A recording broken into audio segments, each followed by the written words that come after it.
Radio program for the next 3 hours. Not 2, not 3, not 4, not 5, not 6, not 7. Nah. That's right. No matter how you listen in, Fox Sports Radio, foxsportsradio.com, the iHeartRadio app, Sirius XM Channel 83. Wow. And now, live do it live. on YouTube. Thank you, Bill. Do it live. I'll write it and we'll do it live. Do it. That's right. All right. So I guess I got the wrong link here. We got to get this figured out. All right. Say my name. Rob Parker. Say his name. Kelvin Washington. And we are indeed the odd couple on this TV theme song Thursday. And guess what? You'll need our phone number because we are, without question, the most listener-friendly national sports talk radio show on the planet. Aaron Maller. On the planet. Okay, we did it. At least when people are still awake. Sorry about that, Ben. You know what? Yeah, it's no, I mean, we always say, it's the only time you can count it is when people are awake, Rob. By the way, I saw Ben on Sunday. He said that joke's not funny. Did he say that? Has it run its course? Rob G, is that true? Is that true, or you just making up stink? No, That's I said, my hey, Ben, guy. are your ears ringing? He's like, no, I know all about it. And he just laughed and walked away. Okay, is that what he said? Okay, good. We love Ben Maller and that Aaron meant, Maller. no, I It's think that all was good. his, like, I think that was all right, now put the joke to rest. I think that's He what that loves was. me. It's all good. I didn't It's say all he didn't love good. you, but you know. That's right. Hey, write it down, commit it to memory, 877-99 on Fox, 877-996-6369. And if you hear feedback on the line, guess what? It's your own fault. It means only one thing. You forgot to turn down the radio. That's right. You forgot to turn down the radio. And if you call in here and have a problem with what we say, tough because... Well, I'm talking to you the way I want to talk to you. Do you have a problem? Turn off your station. Turn off the station. Come on, that's still the best. Turn off your station. Well, I'm talking to you the way I want to talk to you. Do you have a problem? Turn off your station. Station. Turn off your station. All right, I'm going to listen to Mike, though. I'm going to listen to what he has to say, Logan Paul too. guy, yeah, he ain't get the real Mike. The real Mike would have let him have it. So, Okay, and with all that said, always remember. The Odd Couple was filmed in front of a live audience. Sweet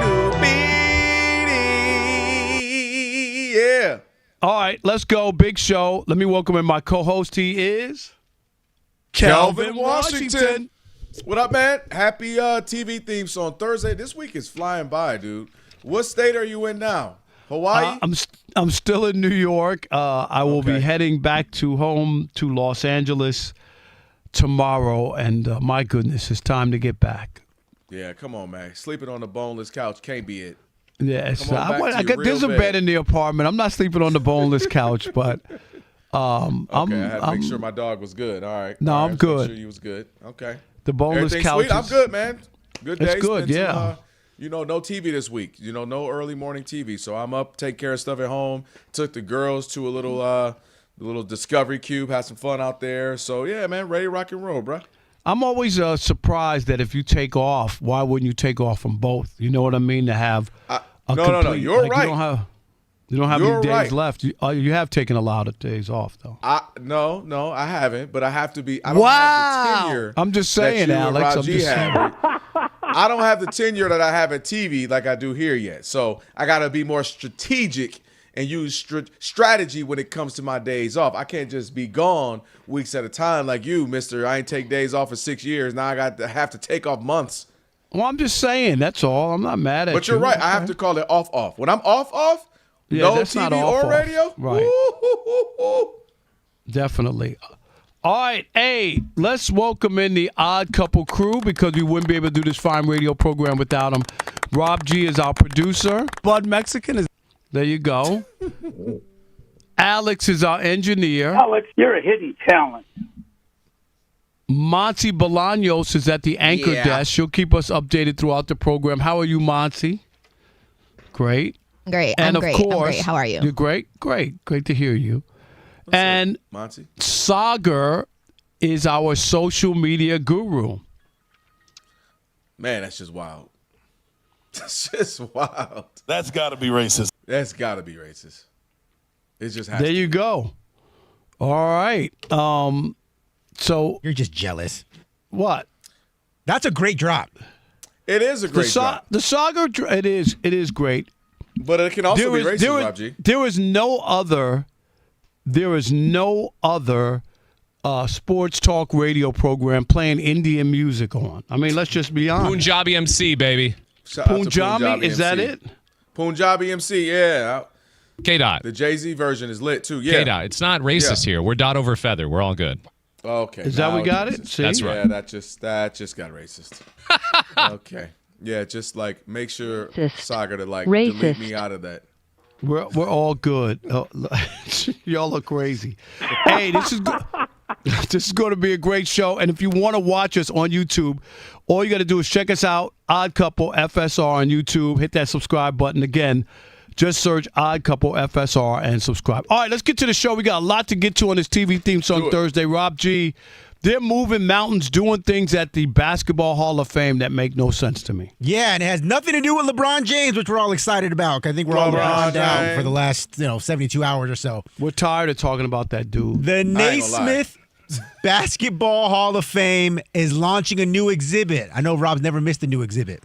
That's right. I have actually been there, to that. Have you guys been there, any of you? No. I actually haven't. Film? I have not. Okay. I haven't. So the new exhibit coming up this weekend, dedicated to one Steph Curry. It's going to be the first time in the nearly 75-year history that an active player will be honored within the walls with his own exhibit. It's going to be called Stephen Curry Beyond the Arc. It's going to be open to the public on Friday. It'll include Olympic and championship artifacts, game-worn gear, archival footage, and Steph Curry narrating certain points of the exhibit in an audio-video fashion. What you think about that, Rob? Once again, first of all, they must be totally desperate to get people to come to that place because this is so out of character and they don't do it. Why are they changing what has always been tradition and not doing that to players while they're still playing? You know what I mean? It's really weird to me, Kelvin, and especially a guy like Steph Curry, who helped ruin basketball with the three-pointers. That's the guy you're honoring? Beyond the arc, do a real deep dive and say the guy who ruined basketball. That's the exhibit that I would want to go see because he started putting up those ridiculous three-pointers. I just wish early on in his career he would have missed some of those and the coaches would have had the right to say, "What are you doing? Come over here and sit down next to me." Instead, they were going in, and people were like, everybody knew they were ridiculous shots, but because they went in, it was hard to argue. And after they looked at this guy, and he was making shots of that proportion, now everybody and their uncle thought they were three-point shooters. And now we have this terrible NBA where it's either three-pointers or dunks at the basket. Guys don't want the mid-range game. Even though Shea, with the great mid-range game, won back-to-back MVPs, but most of the people aren't doing, the mid-range. They'd rather shoot the threes. The Celtics could have been somewhere if they would have took some. Exactly. The Celtics lost to Philadelphia. They missed their last 9 shots, which were all threes. And we've seen other teams blow leads and blow games. The Spurs were up by 25 in that important game 4. Kelvin took 9 straight threes, up 25, missed all 9, and the rest is history. Of course, the Knicks needed a tip in to win the game, but you get my point. Mm-hmm. And Steph Curry is Exhibit A. He's the reason we are where we are in basketball, and where we have positionless players. Everybody thinks they're a guard and can handle the ball. Everybody thinks they can shoot threes. It is so bad. I think this is a bad look by the Basketball Hall of Fame. And if I had $20 and that's what it cost me to get in to see this exhibit, I would rip the $20 bill into 10 pieces and I would throw it on the ground before I would go in. How's that? Oh, it's good to have you back, Rob. It's good to have you back. No, look, I'm going to go at it this way. I'm going to go at it from a more historical standpoint of what is it about Steph that he keeps getting these first evers? What I mean by that is if you go before him, we had some amazing players, and not too much further before him. Let's go with the great, Michael Jordan. But Steph Curry is the first one to ever be the unanimous MVP. And you're like, okay, you had Kobe's and Shaq's and Birds and Magic's and Kareem's, but Steph gets that. All right. Now they're opening up the division. They'll have a wing dedicated to somebody. And to me, you just jumped Bill Russell. Bill Russell, rest in peace to the great Bill Russell, seems like the obvious person, right? From so many standpoints of all the winning that he did with Boston, what he endured as a player, a black athlete in America in the 60s. And it was bad, Kelvin. You know that in Boston. He tells you, he makes it a point to say, I am a Boston Celtic for life, but I'm not a fan of the city of Boston because the hell that he went through. And all the championships. Don't forget this. When they put his banner to the rafters, he did it with no fans because he didn't want to celebrate. Imagine that. He did not have a night. It does. That says so much. So to me, you skipped over the obvious. Bill Russell, who ended up being the champion, who ended up being MVP, ended up being a black coach in the NBA early, who had stood for so much, who stood for the 68 Olympics. He spoke out about social injustice. And then obviously became just a fan favorite and just a big brother and a big father to so many. You listen to Kevin Garnett talk about meeting him, and I'm reading the Chris Webber book. He talks about one of his favorite basketball moments ever was his father meeting his hero, which was Bill Russell. So to me, it's no necessarily knock on Steph. Steph just should have been 4th, 5th, 6th, 8th down the line, and Bill Russell to me should have jumped this thing off. Or if you want to go the given, the obvious, then Michael Jordan. It is just strange that if you're going to go, you go with Steph Curry to me. And it's him. And I will piggyback off what you said about Steph ruining the league. I want to be sure and be clear for me. Steph didn't ruin the league. Everybody thinking they were Steph ruined the league.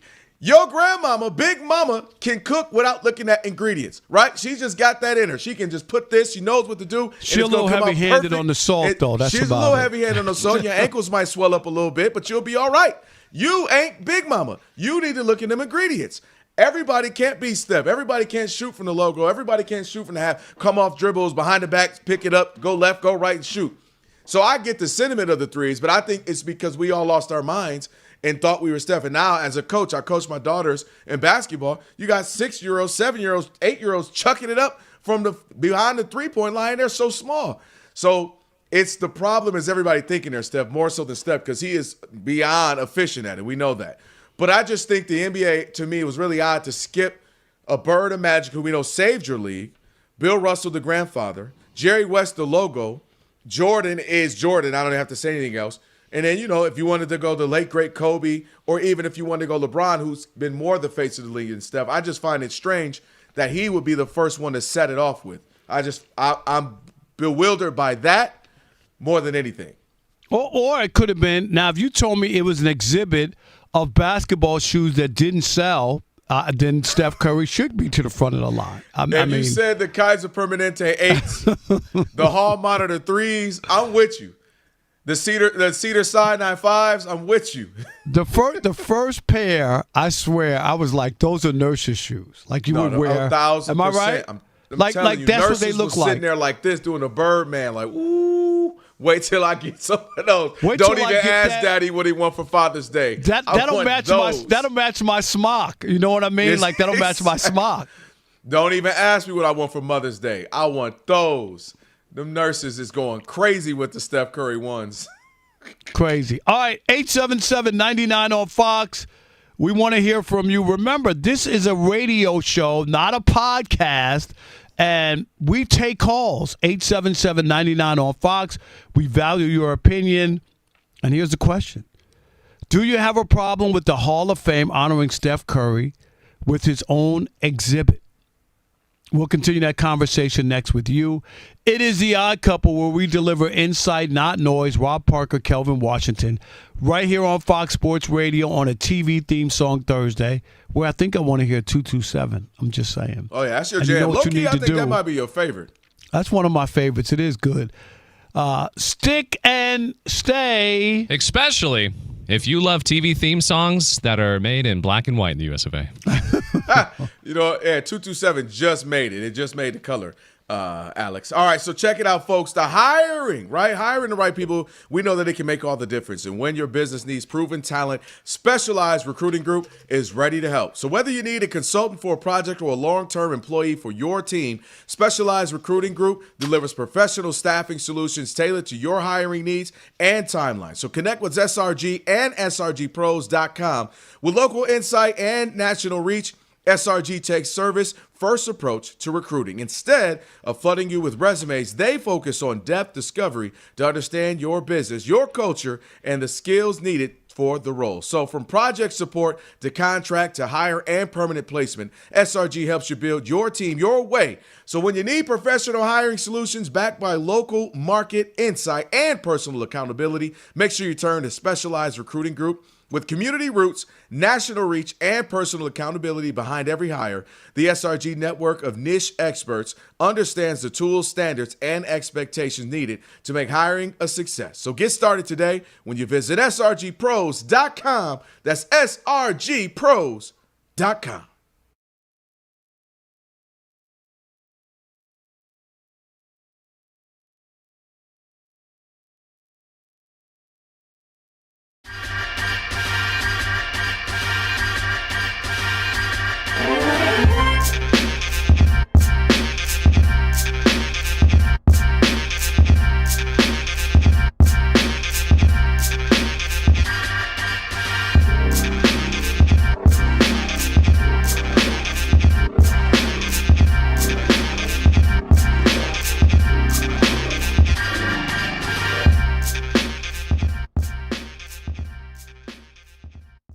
All right, where Rob, you want to start somewhere? Or you want to go straight with the idea of here we are now, day 28. This decision longer than the first decision with LeBron. AD? I'm not tripping. He's earned the right. I know Rob disagrees. I can imagine what Rob is saying about this. Well, it's called the indecision. It ain't the decision. It's the indecision. I'll give you that one, Rob. That was a good one. Come on. For me, I'm like, look, man, like, take your time. Take your time. Just because everybody else wants you to do something don't mean you got to rush to a decision and do it. He needs to do at this time in his career what he feels like is best for him and his family. Plain and simple. And I know it's a lot of people out here that are mad at that for whatever reason. What's best for his family? This might be his last season. I mean, let's not overthink it. That sounds great if you're trying to figure something out, or he was a star. You are trying to figure something out because you got all right. kids. You could have stayed with LA. You could have stayed with LA. You could have taken the veterans minimum to stay in LA. Why, if it's about your family, you can't have it both ways. What's both ways, Rob? Both ways is if you're going to take a veterans minimum to go to one of these other teams, you could have taken that in L.A., kept the family together, stayed at your Brentwood mansion, and your kids and your wife and everybody's happy and played a string out. You're not winning wherever you go, and you're not going to win in L.A., so what's the difference? Well, number one, I disagree with he's not going to win wherever he goes. Yeah, he's not winning. He's not winning. Or if he goes to Cleveland, they have a much better chance of winning. He has a much better chance of winning. Is not winning. They're not winning. NOT. They're not going to win no matter where he goes. Go. They're not winning. So answer this question for me, Rob. Answer this question. Does he have a better chance of getting back to the NBA Finals in the Eastern Conference or the Western Conference? I don't know. I mean, really? I didn't think the Knicks were going to get there. You know what? But things happen. Something could happen out west. Right? I'm not convinced. San Antonio and Oklahoma City, wherever he goes out west, they're not better. Maybe Wemby's hurt. Maybe Wemby's hurt the same way that the Celtics got knocked. The Knicks might not be there if Tatum didn't get hurt. Maybe they beat the Sixers and then beat the Knicks. There's a lot of things that can happen. You don't know the same thing. Something could happen out west. I don't know. Maybe Austin Reeves decides to play defense and Luka's in shape. Now, see, you done went too long. Now, you got carried away, you got Rob. a good team. Now you got carried away. I can see on this Magic City Monday, I got the combative Rob. Yeah, hey, AD, he's been out for a week, so he's been waiting to argue with you. I've been on vacation. I need to argue with somebody other than the waitresses. I've been to restaurants. I see. I see. I see.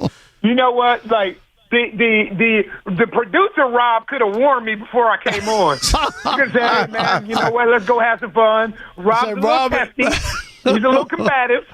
You know, like, AD, what's funny is he been chill this whole time till you came on. He was actually chill. Rob G could have said, Rob's got his panties in a bunch. He's back from vacation. Yeah, Rob G could have warned me. He could have warned me. All right, let's move on. Okay, do you still think he's going to Cleveland or not?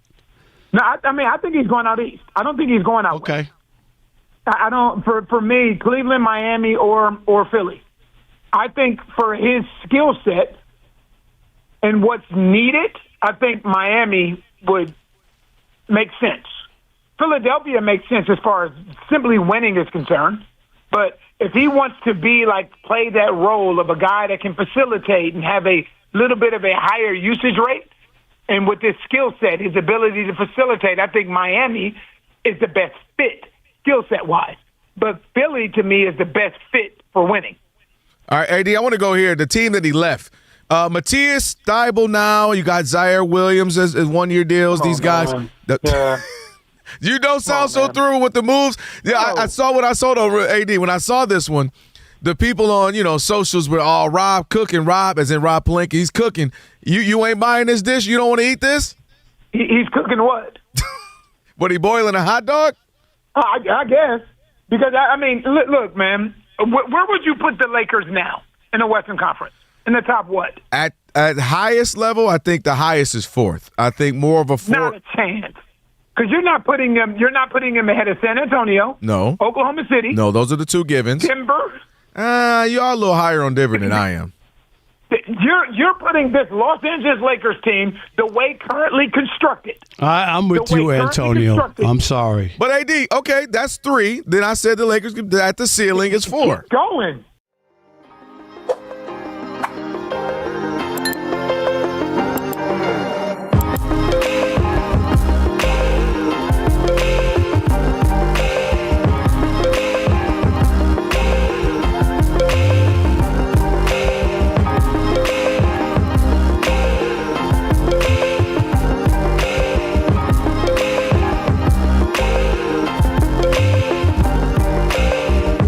You ask and you receive, Rob. Yes, sir.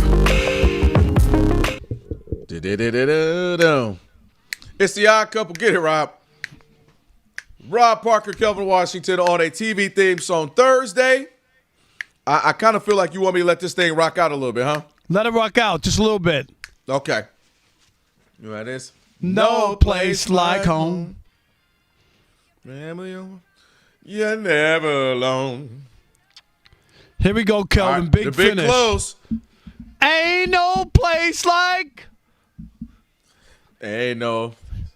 Better believe it. There's no place like home. I mean, no place, child. Child, honey, child. That. Let me tell you. What was it? What did somebody say? 227? Yeah, 227. You know that they don't have no flavor. They don't know what they're doing. Shout out to 227. All right, it is the Odd Yeah, I Couple watched again. that show, 227. Yeah, No, 227. Yeah. No. We don't buy it. Feel like you're doing whatever you're doing is right now. If you feel like doing it, but you got back pain, you need relief, Aleve offers long-lasting back pain relief for up to 12 hours with just one dose. So feel the relief, feel Aleve. Use as directed for minor aches and pains. Mark Funky Cole Medina coming up here in about 5 minutes or so after Monty. Let's get some calls. Steph Curry getting the first ever wing in the Naismith Hall of Fame. You and I disagree for different reasons that it should be him getting that thing. 877-99 on Fox. Who we got? All right, let's start with Sean in Sacramento. You're on the Odd Couple, Fox Sports Radio. What's up, Sean? What's up, Sean? Yo, my uncle from another mother. Cuzzo Kelvin, my brother's behind the board. Happy ass. What's today, man? Happy TV theme song Thursday. And Alex, I know you're tired of grabbing 8 tracks out the back of the studio every time Rob got a request, man. Bring us to the 21st century, Kelvin, please. I've been trying for 2 years, Sean. Man, and speaking And of you know old, what? When I retire, then you can retire this whole bit. How's that? Man, we don't want to. We just asked you to get something from 88 and up. Mr. Dramatic over here. If my stuff got to go, we taking the whole show with it. But anyway, man. Speaking of man, this whole take on Steph Curry having his own wing and Bill Russell should have got his own wing. Ain't nobody going to the Naismith Hall of Fame to check out Bill Russell post-up game in his defense. These kids nowadays, you go to any practice, you go to any high school game, any college game, they playing like Steph. The Naismith Hall of Fame know what they doing, man. It's just like the Rock and Roll Hall of Fame ain't going to put up no wing for Tina Turner. They probably going to do it for Taylor Swift. They know what's going to sell the tickets. They know what's going to bring the crowd. Y'all get off my lawn. Hold on, Sean. Michael Jordan can't even get one? Dang.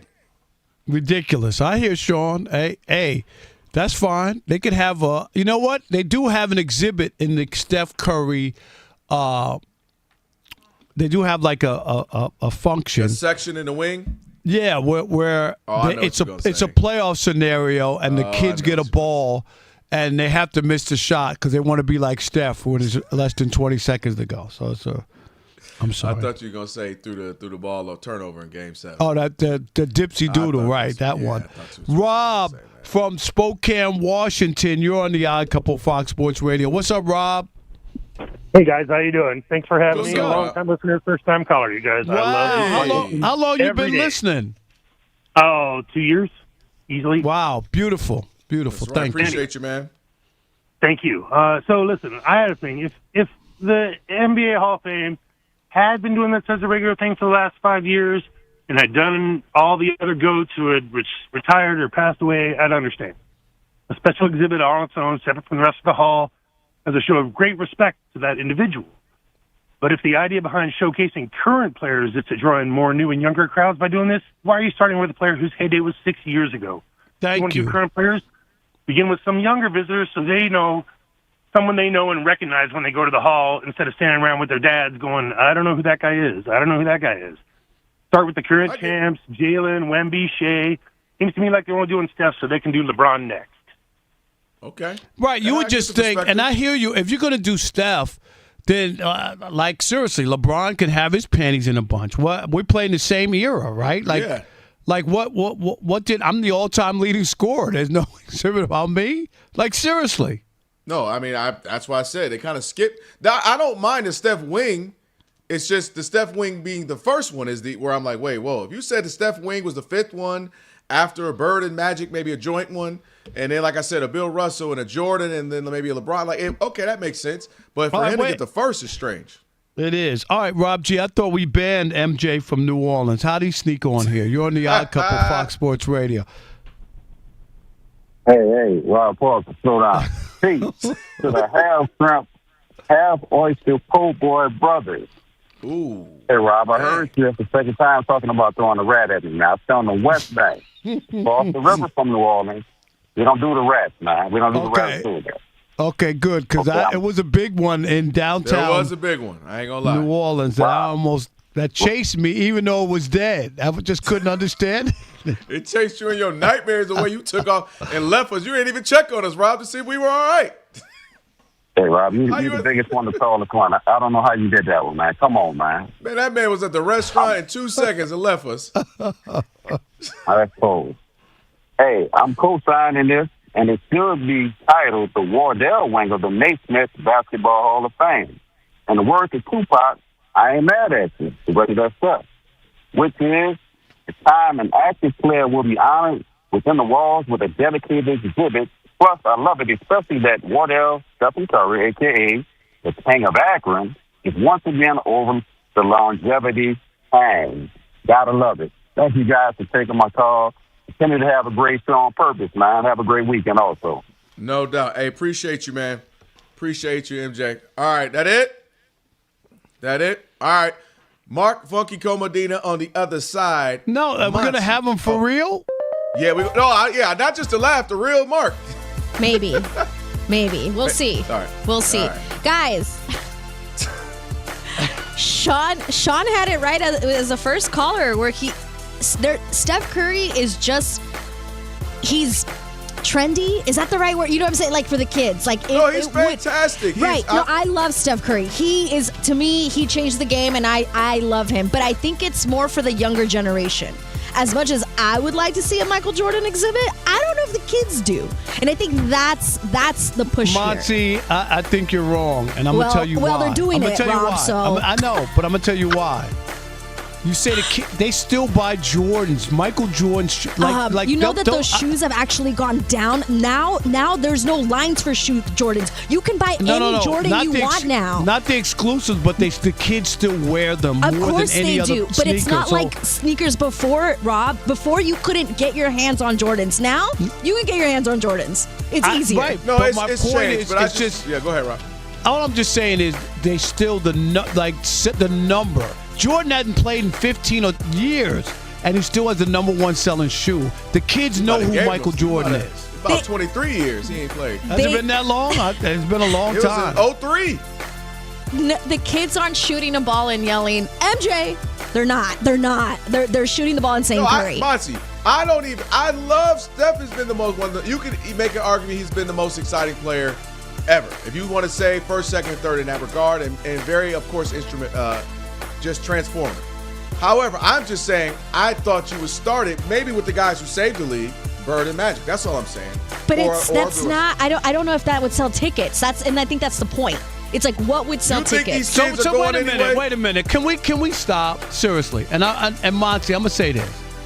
The kids are buying the tickets themselves, or the parents buying the tickets and taking the kids? Okay, you know that's a stupid question. Because if the kid goes up to the parent and say, I want to see Steph Curry, Steph Curry's exhibit. No, but the kids have to express what they want to see. But they have to express what they want to see. Yes, but parents also take kids. They take them to the Smithsonian. They didn't say that this happened last week, and I'm taking you to see. As a parent, you also want to educate your child about the past. The Smithsonian, that's a perfect example of what I'm trying to point out here. A kid is going to be dragged there. They're not going to pick that as something they want to visit. Will a kid go if his parents are taking him? I mean, it depends on the kid, right? I had to go anywhere my parents took me. If your parents said, I'm taking you to the Basketball Hall of Fame, I think you're going. I don't care what the exhibit is. Right, so the parents are pushing that, but the kids are going to be the ones expressing, I want to see the Steph Curry exhibit.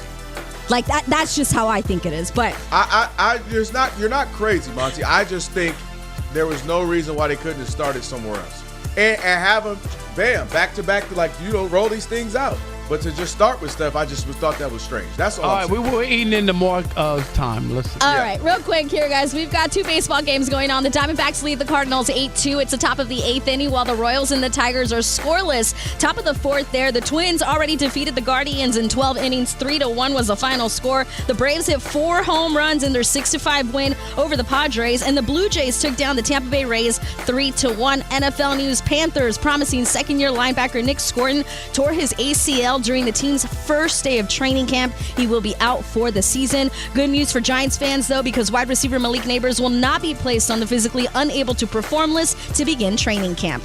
Back to you guys. All right, Monty, thank you. Jess. Appreciate it. It is The Odd Couple on a TV theme song Thursday. You hear how we got all serious about that one. Maybe Mark is too. Mark Funky Co. Medina joining us, Fox Sports Radio NBA insider. Mark G _ Medina. Mark, what up, Mark? You are solidified on The Odd Couple for the next 5 years. Yes. Rob, I've been hearing this repeat laugh like so much more that you've replaced the Wemby song. That's actually true. Yeah. Yes. Listen, things get hot. Number 1 on the Billboard charts. Your laugh is number 1 on the Billboard charts, Mark. Hey, how about this? I got 2 quick stories regarding my laugh because other people have noticed as well. Jay Moore told me about a comedy performance he was going to do, so I saw him do stand-up. Next time I saw him on the Lakers game, I said, hey, I really enjoyed your show. And he said, I know you did. I could hear your laugh from the back of the room. But he said, this is Jay Moore, he said the laugh sounded genuine. It wasn't sycophancy. It was just, I have this loud voice. Then Kobe Bryant. It wasn't about my laugh, but loud voice. Farewell tour on the road. He's having these long press conferences. There's someone with the long stick with the mic, and Kobe's been being impatient that they're taking long for the mic person to get to me, and he said, "Don't worry, I'll be able to hear him just fine." Oh, that's funny. Yeah, that's a compliment, man. Hey, listen, you stand out, man. People notice you. And Kelvin, don't take offense. I've been laughing at other people's jokes, not just Rob's. No, I'm not. It's just that my jokes are funny, and it's all good, Mark. You gotta remember. See, I don't even know if that's the real Mark, or was that the laugh Mark? Yeah, was that the real one? That was the soundtrack, Mark. Hey, you know what? right. You might be able to make. He might be for a laugh track for a sitcom. You know when they have the laugh track. You might be after a onto joke? something with that. Exactly. I would Hey, definitely. what sell else that. is a laugh track? This LeBron free agency, right? There we Oh, go. yeah, we're over, man. What's I'm going over it. on? Give us the update, the latest. The update is it's the same as always. I thought that it was going to be after the World Cup because he's got full attention. And also, in fairness, he has more time to solidify everything. But I know that much has been made about, there might be some other dominoes. Does Anthony Davis get traded or not? Maybe even Kyrie. And I'm not going to say that's not a factor, but I don't think it's the main factor. I think it's just LeBron weighing all these different options as well as some of the complicated variables that it's been pretty clear from Rich Paul that he wants to be happy, he wants to play on a contender. Money is not necessarily the main driving force. Family is a factor, but it's not clear how he's ranking all those things in order. And because every team clearly has different pros and cons on those orders, I think that's where he's at. Well, I mean, I guess for me, we talked about this a little bit yesterday. I just don't get the delay at this point. Like, meaning, I totally get the family. You know, obviously, I have a family, and that matters in just about every decision you make. But I just feel like at this point, nothing's changed, right? Your family, is your family, and the teams aren't changing. You know, they pretty much have their rosters. So I'm just at this point. Is it some get back for? I said I told Rob the previous decision, like, oh, y'all made fun of me. I'm gonna really make y'all wait for this one. I don't get what else is the wait. And now Adam Silver saying, hey, we need you to hurry up so we can finish the schedule. What do you make of that? Yeah, I mean, it's true. Whoever LeBron plays on is probably going to play on opening night, going to play on Christmas Day. They want those baked-in storylines. And even beyond that, whoever LeBron plays for is going to be, I don't want to say the leader in national TV appearances, but at least quite up there with, the Warriors with Steph Curry, Luka Doncic with the Lakers. So it is a huge domino. Unlike other years, yeah, there's Jonathan Kuminga, Anthony Davis, James Harden. Those are dominoes that fall, but he's not leading the charge for the rest of business. They've moved along. So to your point, Kelvin, he knows what to think about. So I think what it is that he's feeling good about, relatively speaking, one team and the pros and cons, and then he sleeps on it, and then he's feeling a different way because this is kind of unprecedented territory for him because he's not going to be paid a max contract. Wherever he lands, he's not the number one option. And every team that is possible from either a basketball standpoint or a geography standpoint, their roster is intriguing, but their roster has flaws. So I think that explains it a lot. But the other thing I find fascinating here is family has always been a factor for LeBron, and I know that that's a factor for him. But the ironic part is, if that was the driving force, he would have stayed with the Lakers because he wouldn't have had to move, right? So, I know going in, there was some thought that the Warriors would have that edge because of the geography, but if he goes there, they're going to make that 21-22 Lakers team that had Russell Westbrook and Carmelo Anthony, a bunch of veteran players, suddenly seem like spring chicken compared to the Warriors roster. Let me ask you: is there any conversation like what was the union thinking with the I don't even understand the collective bargaining agreement with the double apron, which has basically killed free agency. People are unloading stars because they don't want to pay them, and the other part is, where did the NBA go from guaranteed contracts to non-guaranteed contracts on people? What did the players get in that CBA? What am I missing? Because it seems like they took a step backwards.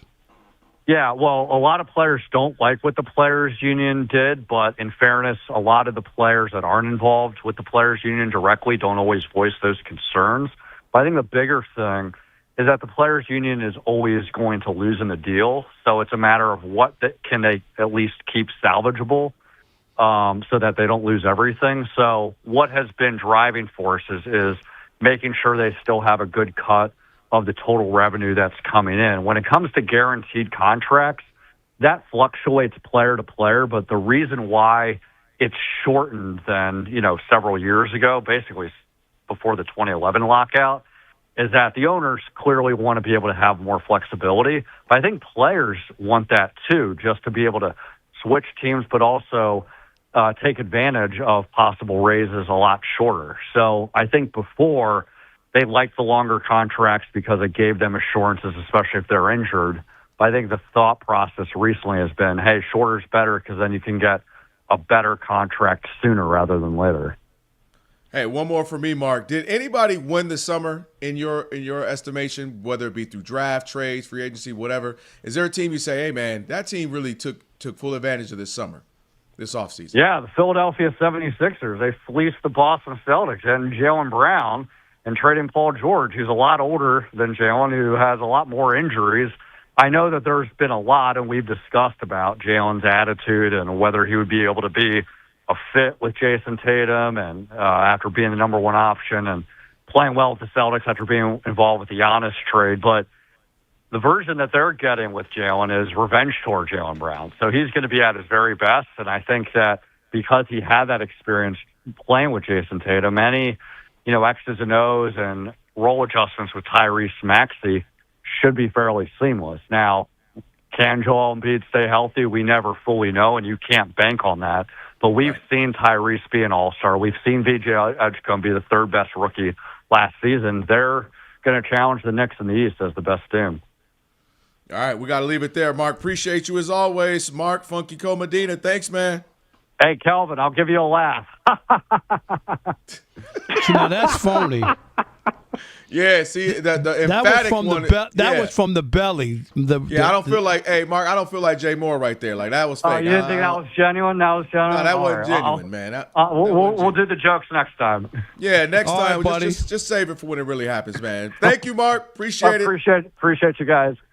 Hey, Shekel City on the way. Tyrek Play of the Day as well. It's the Odd Couple on a TV theme song Thursday. Fox Sports Radio. I love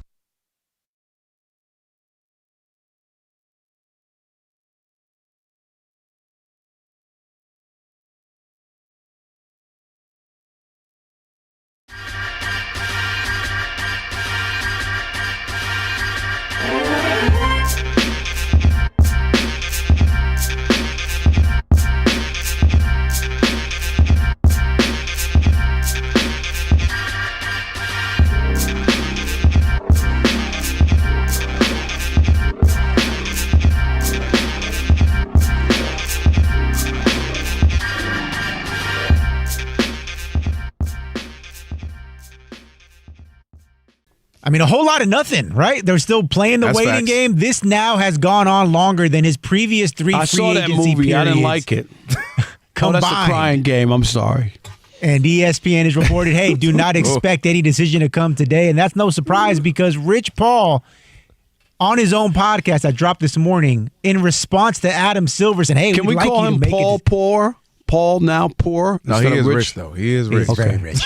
He's very rich. He dating Adele. He out here in these streets. Yeah, life. He's dating. Are they married or is just dating? They're married. Yeah. All right. They got married. Married Adele. Look at that. But Adam Silver said last week, you know what, LeBron, we'd like you to make a decision soon because we got to get the schedule finalized. And Rich Paul said, they ain't going to happen. Take a listen. I'll say it again. None of these people know anything.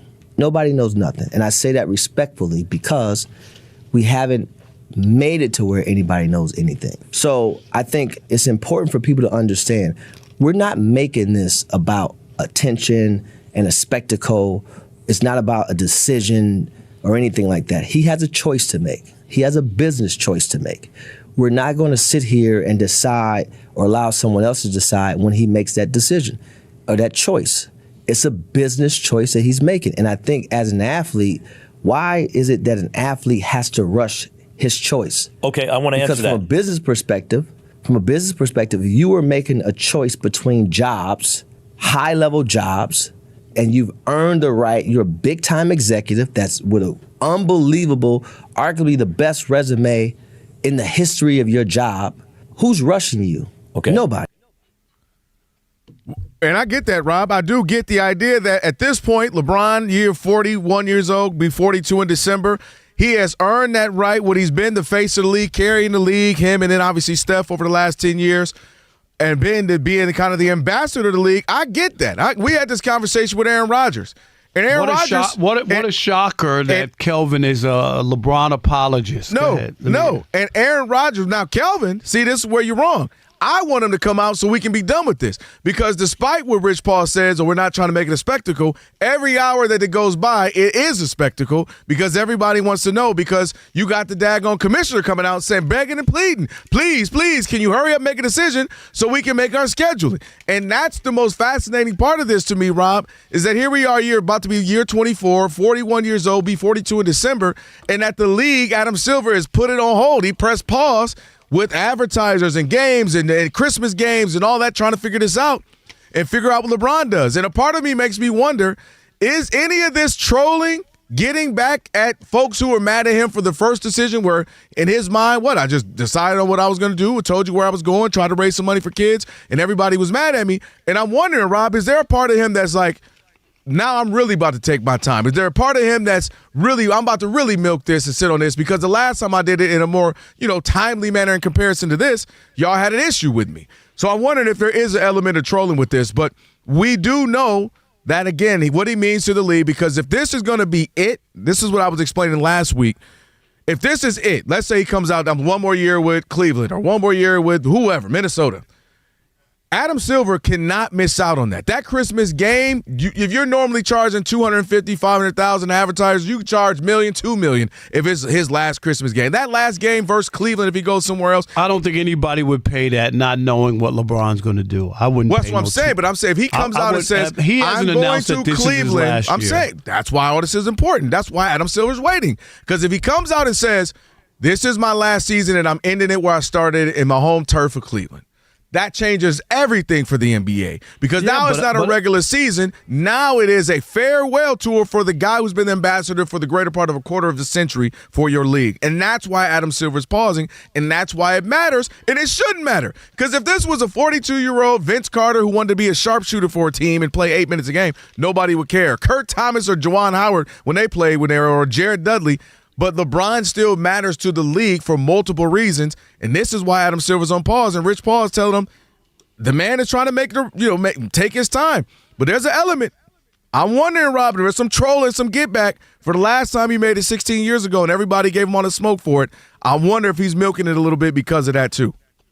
Yeah, I don't think it has anything to do with it. I just think if I'm Adam Silver, I'm going to do business as usual, and I'll adjust as you go on. You can make an adjustment with some games, not all games, but some games, and I just wouldn't do it. I mean, at some point, you got to start to move on without LeBron anyway.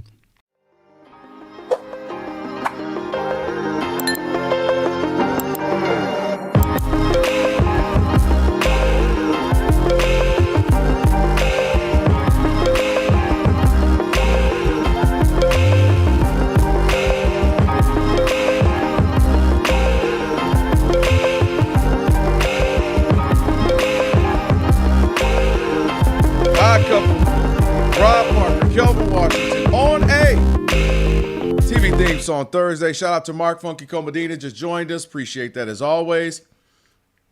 Next hour. Do you know this? No, is this like a variety show? Benny Hill from England. Okay, Benny Hill. Yeah. There you have it. Benny Hill. Next hour, we're going to have Shop Talk coming up. So we'll see what Rob G has cooked up for that. We'll talk a little college football too. And in our final hour, Foul or Fair with J.R. Gamble. Foul! Looking forward to that as well. Foul! It's foul. Let's get to it now. It's time for Shekel City. Welcome to Shekel City, the home base for Rob Parker's daily picks against the spread. All right, how'd you do? All right, here we go. Shekel City. 1-2 last night, 186 and 161 is the number. Now, there are no games tonight. You know, today's getaway day in Major League Baseball. Yep. So we're going to give you the Friday games right now and the picks, so you'll have them early. So I got the Yankees are in Philadelphia. Yankees plus 1.5 runs, right, at Philadelphia. Yep. I'm going to take Atlanta minus 1.5 runs in Baltimore. Okay. And last but not least, Washington, the Nats, plus 1.5. Nats plus 1.5, taking on the Diamondbacks. Okay. So here we go. One more time. This is for Friday night.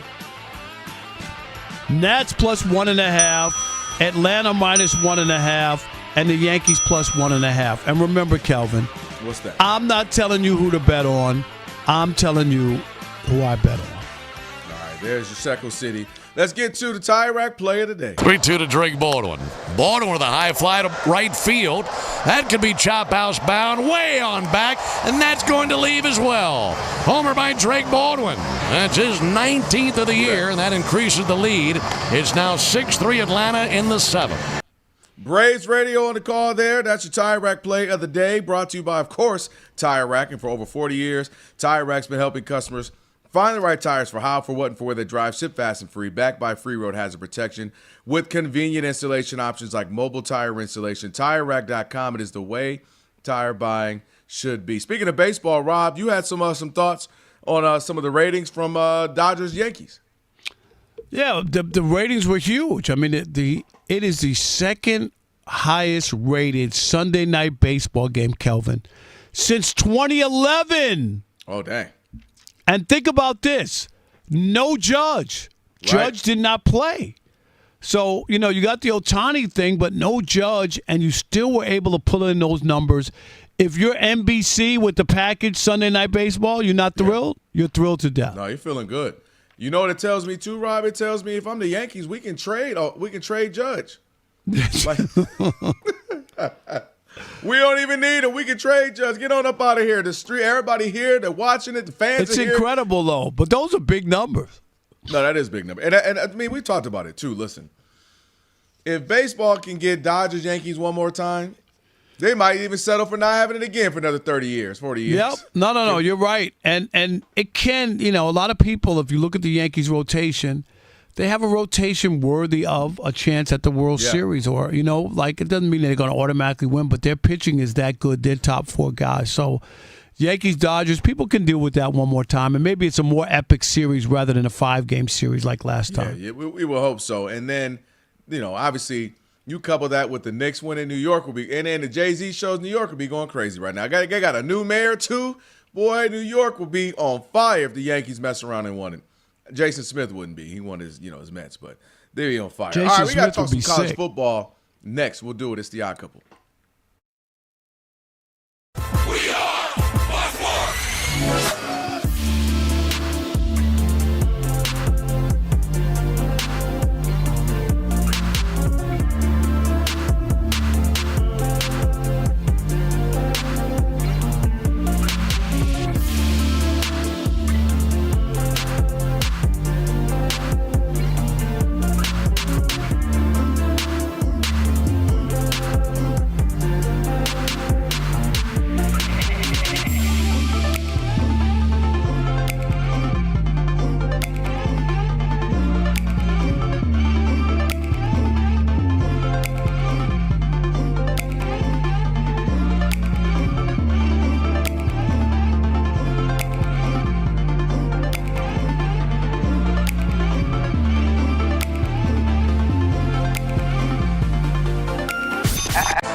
It's the Odd Couple. You know what time it is. It's your boys. Let's get it.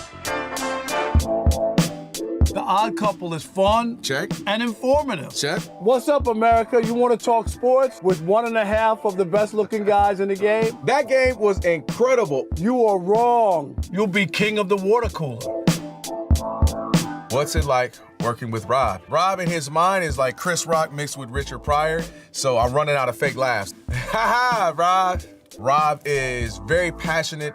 Son, you ain't ready for this. I don't have BS in my game. I'm straightforward. I'm honest. You say Brady's the greatest quarterback of all time, but Eli Manning beat him twice. And of course, it doesn't hurt that I'm right most of the time. Kelvin is the nice guy, wants to make everybody feel warm and fuzzy. You done? Let me tell you the truth. I bring the energy, a youthful energy. Rob's not gonna see this, is he? And I bring an honest opinion. Michael Jordan, I can't take it anymore. I need a break. I'm gonna go play baseball. Trash Talking Tuesday is the best. It's a great opportunity for folks to call in and they get to trash whomever. Who you trashing, Roger?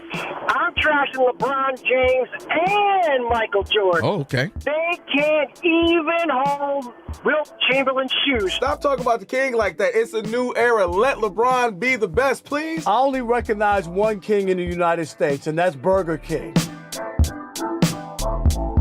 The connection with the Odd Couple audience is incredible. We really invite them in. And they can relate, whether it be things about our own personal lives or our takes on sports. Love you guys. You guys are killing it. Hey, we appreciate you. Thank you for rocking with your boys. They feel like it's just my guys, just my friends, and they join right in on the show. We talk with the listeners, not at them. Obviously, you can listen to us live, but you can still check out the podcast. You can check out our YouTube. You can check us out on social media. So in any way you want to get it, you can get it. Yes. There's some yelling.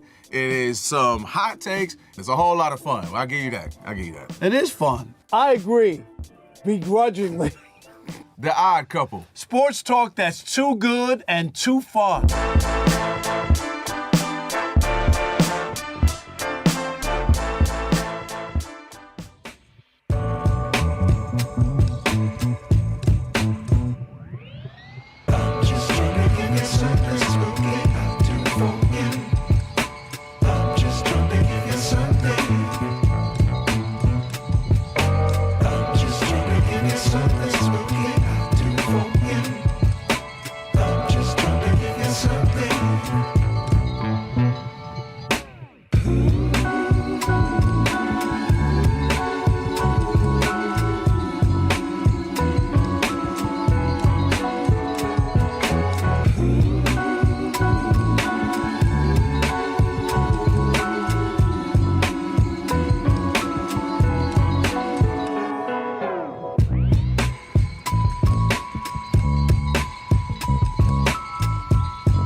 In Major League Baseball, the Diamondbacks have pulled away from the Cardinals. They are up 10-2, and it's the bottom of the ninth inning in St. Louis. It's the bottom of the fifth inning in Detroit, where the Royals and the Tigers are still scoreless. The Braves hit 4 home runs as they defeated the San Diego Padres 6-5, while the Twins rallied to defeat the Cleveland Guardians in 12 innings. 3-1 was the final score, and the Blue Jays took down the Tampa Bay Rays 3-1, but Tampa Bay still leads the AL East by 2 games. In the NFL, the number 1 overall pick, quarterback Fernando Mendoza, has officially signed his rookie contract with the Las Vegas Raiders. NFL media reports that Carolina Panthers promising second-year linebacker Nick Scorton tore his right ACL during the team's first day of training camp and will be out for the season. Good news for Giants fans, though, because wide receiver Malik Neighbors will not be placed on the physically unable to perform list to begin training camp. I'm Monty Bolaños.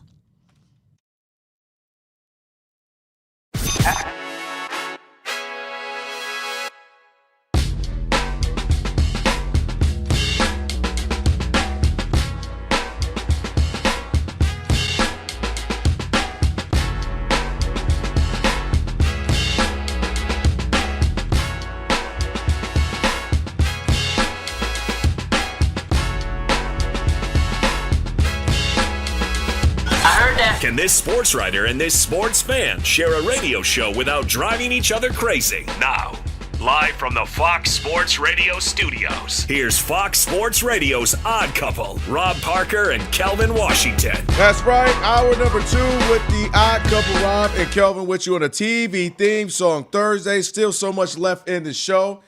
Hour number 2. We got Shop Talk coming up in a little bit. We'll see what Rob G has cooked up. Plus a little baseball conversation before we get to what we're about to jump off into here in a second. Next hour, we're going to have Foul Affair with J.R. Gamble. Foul! Last call as well. And plus, somebody has something to say about football and how they think they could do it. We'll get into that next hour as well. So a whole lot to get to. And as always, make sure you check us out on YouTube. We're on YouTube right now. Thank you to Sagar. Got us looking good. All you got to do is go to YouTube, search Odd Couple. Find us on YouTube. Like, share, comment. All that good stuff. Speaking of comments and the Odd Mob, the YouTubians, Rob G, what we got? A lot of comments about this Steph Curry debate we had at top hour one. Was getting that exhibit in the Hall of Fame. Here's one from Sean Isaac, who got in on the phone line, but he said that wasn't enough. I got a comment on the YouTube as well. What did he say? Says, I just love how Rob got no kids, but he knows what the kids want. Well, I'm gonna go heavy on the allegedly. We all know allegedly he ain't got no kids. I'm going heavy on allegedly. And then here's another one. Bernard Taylor. I don't like this one, but I got to read it anyways. Says, y'all haters talking about Steph instead of just saying congrats. Let's tear a brother down. Well, I ain't tear him down. I just said I thought he would be, 4th, 5th in line. That's it. I ain't tear him down. Yeah, I don't understand that. Well, because if we're in this, Rob G, if I don't agree with you, then I'm tearing something down. If I don't agree with you, I'm belittling somebody. I literally said he absolutely, you could argue, is the most exciting player of all time. He's obviously the greatest shooter of all time. He's a champion. But I don't think he should have been first. That's all I said. Rob G, you disagree with that? You have an issue with that? No, it was a comment. I have an issue with the comment. I have an issue with the comment saying that, he says you guys are haters talking about Steph instead of saying congrats, let's tear a brother down. And it's like, no, it's not the case at all. I don't have nothing against Steph. I think Steph's awesome. I got him somewhere in the top 15. Like, if that's hating on him, then. But that's how people are. But that's how people are. If you're not all in, if you're not a fanboy and think he's the greatest thing since sliced bread, you're a hater. That whole mentality is ridiculous. Top 15, Rob G, you are absolutely a hater to everybody else. Yeah. I'm right around you. I'm like top 12-ish, something like that. If I got to run the names through. Oh yeah, if you don't have your top postseason, I'm top 50. And here's the last one. XABDR says, talking about that LeBron. Sounds X-rated. It does. I don't even want to know it. Maybe pick a different name there. But it says LeBron's just an old man and we do what we want. Yeah. Okay. Old people do stuff. Okay. That's what old people do. They do. You know, they don't care anymore.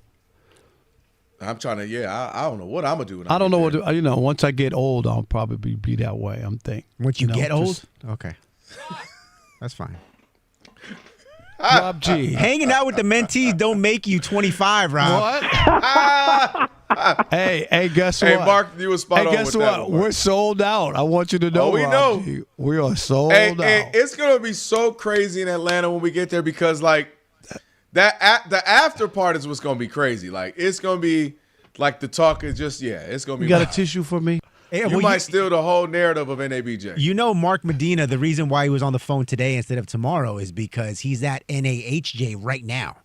Oh, no. Where they at this They're year? in New Orleans. And he did not mention any script clubs, no gentlemen's clubs, no mentee night, no mentee NA night, nothing like that. It's like Fight Club, Rob. So you can't mention it. It's a different atmosphere, I guess, for them compared to what Rob's working with. You know what? No, Atlanta is an iconic place. And it's not like next year, Rob G, we're going to Houston. I have nothing planned for Houston. Oh, yeah, you will. I need to see the James Harden jersey. What? That's all. You'll be there in Houston. You don't know. Maybe my jersey's being. You do not have a jersey, Rob. You didn't bring a jersey. No, not in Houston. But you may next year. In Atlanta. You don't. Is it going to be a polo shirt that has MLB bro? Yes. Right next to Young Jeezys and Young Big Meech and BMF. But no, it might be an odd couple polo because of Magic City Monday. And they know that when we do the show, whenever I come to Magic City, they're always appreciative. They know when we talk about Magic City Monday, we're talking about them. Seriously. Yeah. If you get your jersey hung up, Rob, I would go there with you next time for the Okay, do me a favor, unveil. though, Rob. I do have a request. What? Bring me some wings when you come back to the hotel, though. Okay, you serious? Lemon pepper? Yeah. I'll give you some bread. I'll give you some money. Bring me some wings back. And I know I want people the are going to Lou be Will. like, No, Lou Will's is barbecue lemon pepper. That's the sleep. People forget about that. He got is that the Lou Will one you barbecue want? lemon pepper. Yeah. That's the one I want. Okay. All right, we'll do that. All right. Well, speaking of young kids, yes, the University of Georgia. Pause. They have. Wow. No, resume. This is a different story. You're right, It's a resume. different story. Okay. University of Georgia has a Is roster. this political? I'm sorry. Go With ahead. an average age of 19.81. That's interesting because in the days of the transfer portal and eighth-year seniors, having a team that averages in the 19s is unheard of at high-level college football. Yeah. And even still, Kirby Smart is telling people at the SEC Media Days, yeah, we're young, but it's not an excuse. We're going to be young every year because we still believe in high school model. I choose to retain. We think our investment is in our player is better than your investment in your player that I would get in the portal. So we keep thinking if we pour all of that money into our guys, our development is going to be better than taking a guy that's second, third, fourth year that somebody else developed. Long story short, Kirby Smart saying, bump the portal. I'm sticking with getting these 5-star kids out of high school. Kirby Smart is being not so smart, Rob G, in the 2020s of our Lord and Savior, 2026. I get the sentiment. I love the sentiment. You know that I wish that's how it was, where you can go get a third, you can go get a linebacker or a cornerback or a receiver, and he realizes, shoot, I'm not going to start this year or two, but I'm going to stay at Alabama, I'm going to stay at Georgia, I'm going to stay at Michigan, Ohio State, grind through the year or two. Maybe I'll start by junior year, and you still make it to the pros. And that's how it was for eons, Rob, where guys came to these big universities knowing you didn't have to start your first year or two. You learned, you were in the program, you were in the system, you got better. And if you were a linebacker or a defensive player coming out of Alabama, I don't care if you finally didn't start till your senior year. You were getting drafted. If you were a receiver coming out of Ohio State, you're getting drafted. A defensive player out of Michigan, you catch my drift. In the current day, this is where it's set up with NIL, Rob. These young players want to get paid. They're getting paid in high school. They're living it up. They want to come to these universities already talking about, hey, what's the position? What y'all got for me? What's the plays for me? What are we designing for me? You're not? Okay, I'm going to go somewhere else where they are. And you got guys coming in, of course. They're going to different school after different school. And you just saw with Kurt Sagnetti bringing all these different kids in. And what did he do? The average age was older, and they won a national championship. What did Michigan basketball just do? Had a bunch of 22, 23-year-olds, and they won a national championship. And as comprised today, Kelvin Washington is not the biggest fan of it. I'm not. Because it's supposed to be amateur, not a bunch of dudes who really should be in the pro, but I'm going to stick around, isms. It's supposed to be amateurism. But this is the current date in which we are, and I don't know if that way of playing football at Georgia, how you historically did it, is going to work. And that man has a lot of pressure on him.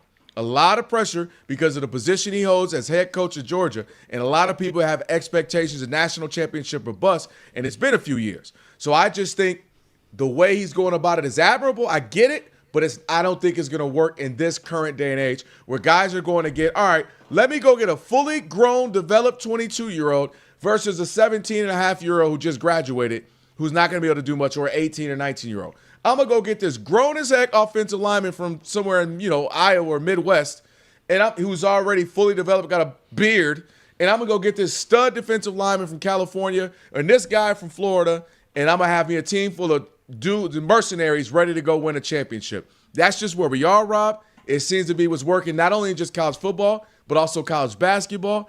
And kudos to him for trying, but it doesn't seem so smart for Kirby Smart. Yeah, but I think Kirby Smart also understands that everybody can't do it. Look at these schools going broke. It's not going to be something that everybody can do. Everybody's not going to have a team that has 24 and 5-year-olds or be Indiana. It sounds great. I hear what you're saying. But those could be one-offs. Like, seriously, like you went out and spent all this money. There's not going to be a handful of 25 and 6-year-olds every year. And he maybe says, we're going to build a team. We don't have that money. Look at all the schools struggling financially over this thing. Like that's real. People thought like, oh yeah, this is a cash cow and it'll just continue. It ain't that way. There are issues, financial issues now with going out and spending money, and everybody's not going to have Indiana money because Mark Cuban is an alum. Right. Do you know what I mean? Like, seriously, Mark Cuban helped fuel that in Indiana, right? You know that. Right. Does everybody have a Mark Cuban with a couple $1 billion? Seriously, to throw to their college? No.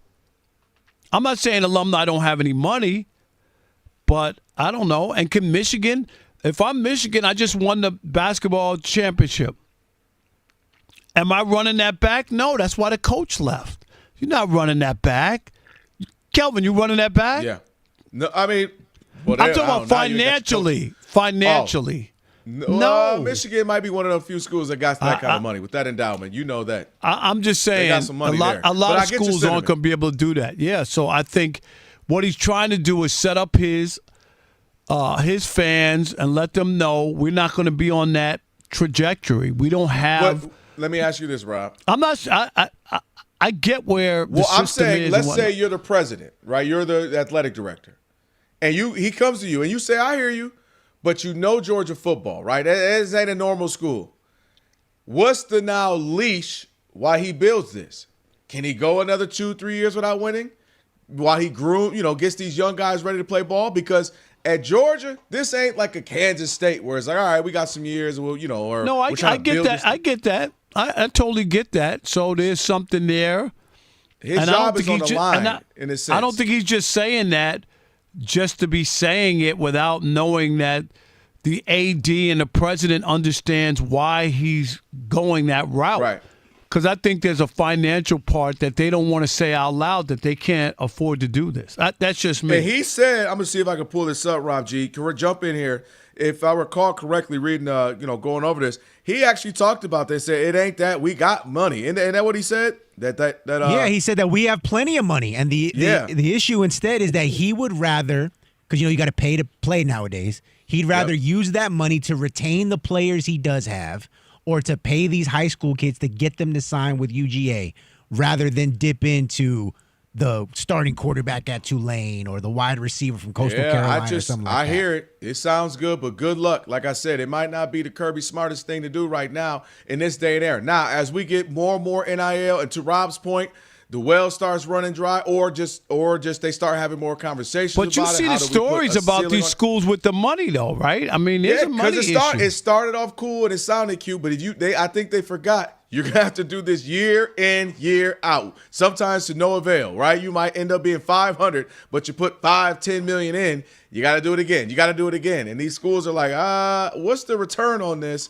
So I'm just wondering, Rob G, if he's doing this a little too soon. He could sit here and talk to us and convince me otherwise. He could say, no, I've already seen the forest from the trees. And to Rob's point, the money is shrinking, so I'm going to start it now, so I'll be ahead. I have these younger dudes that are good in 2-3 years. Maybe exactly. Maybe he's right with that. So maybe that's what I think it is. But my only thing is, this is a Kirby Smart specific question or conversation for me, because I know the pressure in this every year. What do we talk about? How the expectations, right? The expectations. I get that, and that has to be something. Unless you're right, Rob, that he has an agreement, that they say, all right, look, we're gonna ride with you on this. You get a 2-year, 3-year window to. Obviously, you can't suck at Georgia, but long as we're in the SEC conversation and for championships, okay. But he's definitely banking on young men who are young, immature, who are growing, who aren't in their physical prime yet, where other schools are just saying, we lost that quarterback, cool, go sign the other kid for $3-4 million, $5 million. All right, 877-99 on Fox, 877-996-6369. Is Kirby Smart making a mistake by staying out of the transfer portal? It is The Odd Couple. We're a radio show, and we want to hear from you. You can't call into your favorite podcast. They're pretty lame anyway, and they don't give pushback, and they don't have a lot of facts and in-depth research. That's right. But we're a radio show. We want to hear from you. 877-99 on Fox, 877-996-6369. Rob Parker, Kelvin Washington, and you. stick and stay. Especially if you like athlete podcasts in the US of A. There you go. No, we hate them.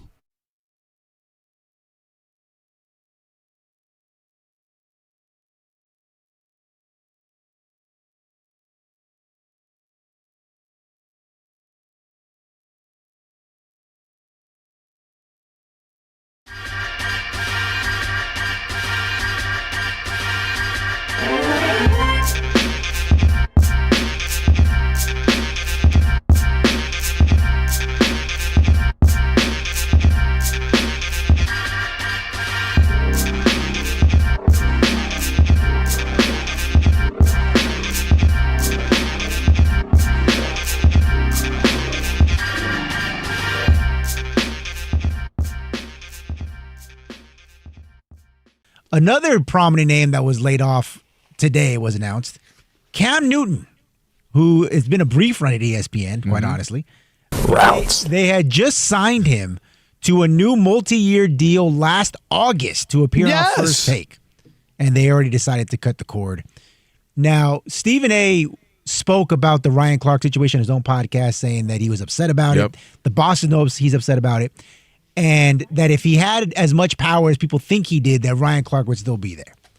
I, full disclosure, did not watch the podcast, but there was no headline mentioning that Stephen A. was upset about the Cam Newton firing. Maybe it's because you recall back in March, Cam Newton had Stephen A.'s longtime nemesis, Jason Whitlock, on his podcast, and Jason Whitlock went scorched earth on Stephen A. No doubt. And Stephen A. responded back on his own podcast a couple of days after that. And he said one thing in particular that raised my eyebrow. Said, quote, Cam, next time, my brother, because you know I love you, you're going to interview somebody and bring me up. Don't just sit there and let them talk ish. Ask some damn questions. And you know what, Kelvin? Yeah. And Rob G, thank you for that's the perfect way to set it up. But I'll say this. Steve was right on this. And I didn't talk to him about the whole Cam Newton and all that. Mm-hmm. I know personally, Kelvin, I told Rob G this in pre-show meeting. On Rob G's podcast. What's the name of it, Rob G? The Restricted Area. The Restricted Area. If Rob G brought in somebody who had a riff with me, which means he'd have guests for the next 3 months. Because so many people are dead to me. But anyway. That's the best part. And they trashed me on his podcast, and he just kind of sat there. I would feel a certain kind of way. I don't think I'd be able to work again with somebody. I'm not saying that who you should have on. Mm-hmm. I'm not saying that they can't make a case or whatever they want to do, but to sit there, and I thought it was very weird, I got to admit, knowing the history between Jason Whitlock and Stephen A., and Jason Whitlock would just attack him every freaking day, just every day. Every video was about Stephen A. It was really, really bad. He said some crazy stuff that Cam just sat there. And I thought, that's strange. Don't you remember the one where he even, and Kelvin, this is the one that really got me. When he said that Stephen A. was gay because he was playing solitaire at the NBA. Remember they caught him on the screen, yeah. And there was no response to that. It was just like he just threw that out there. That was the one that really got to me. I was just like, what? What does playing solitaire have to do with any? Like I was shocked that went unchecked. Okay, so here's the point, and then I want to hear from you, and then we'll ask people. I don't think. I don't. Like Steve doesn't. I agree with Steve, and I believe him. He can't say who's hired or fired, okay? Because there would be a lot of people he'd want to still be around. Jalen Rose, and you know what I mean, and all those guys for sure.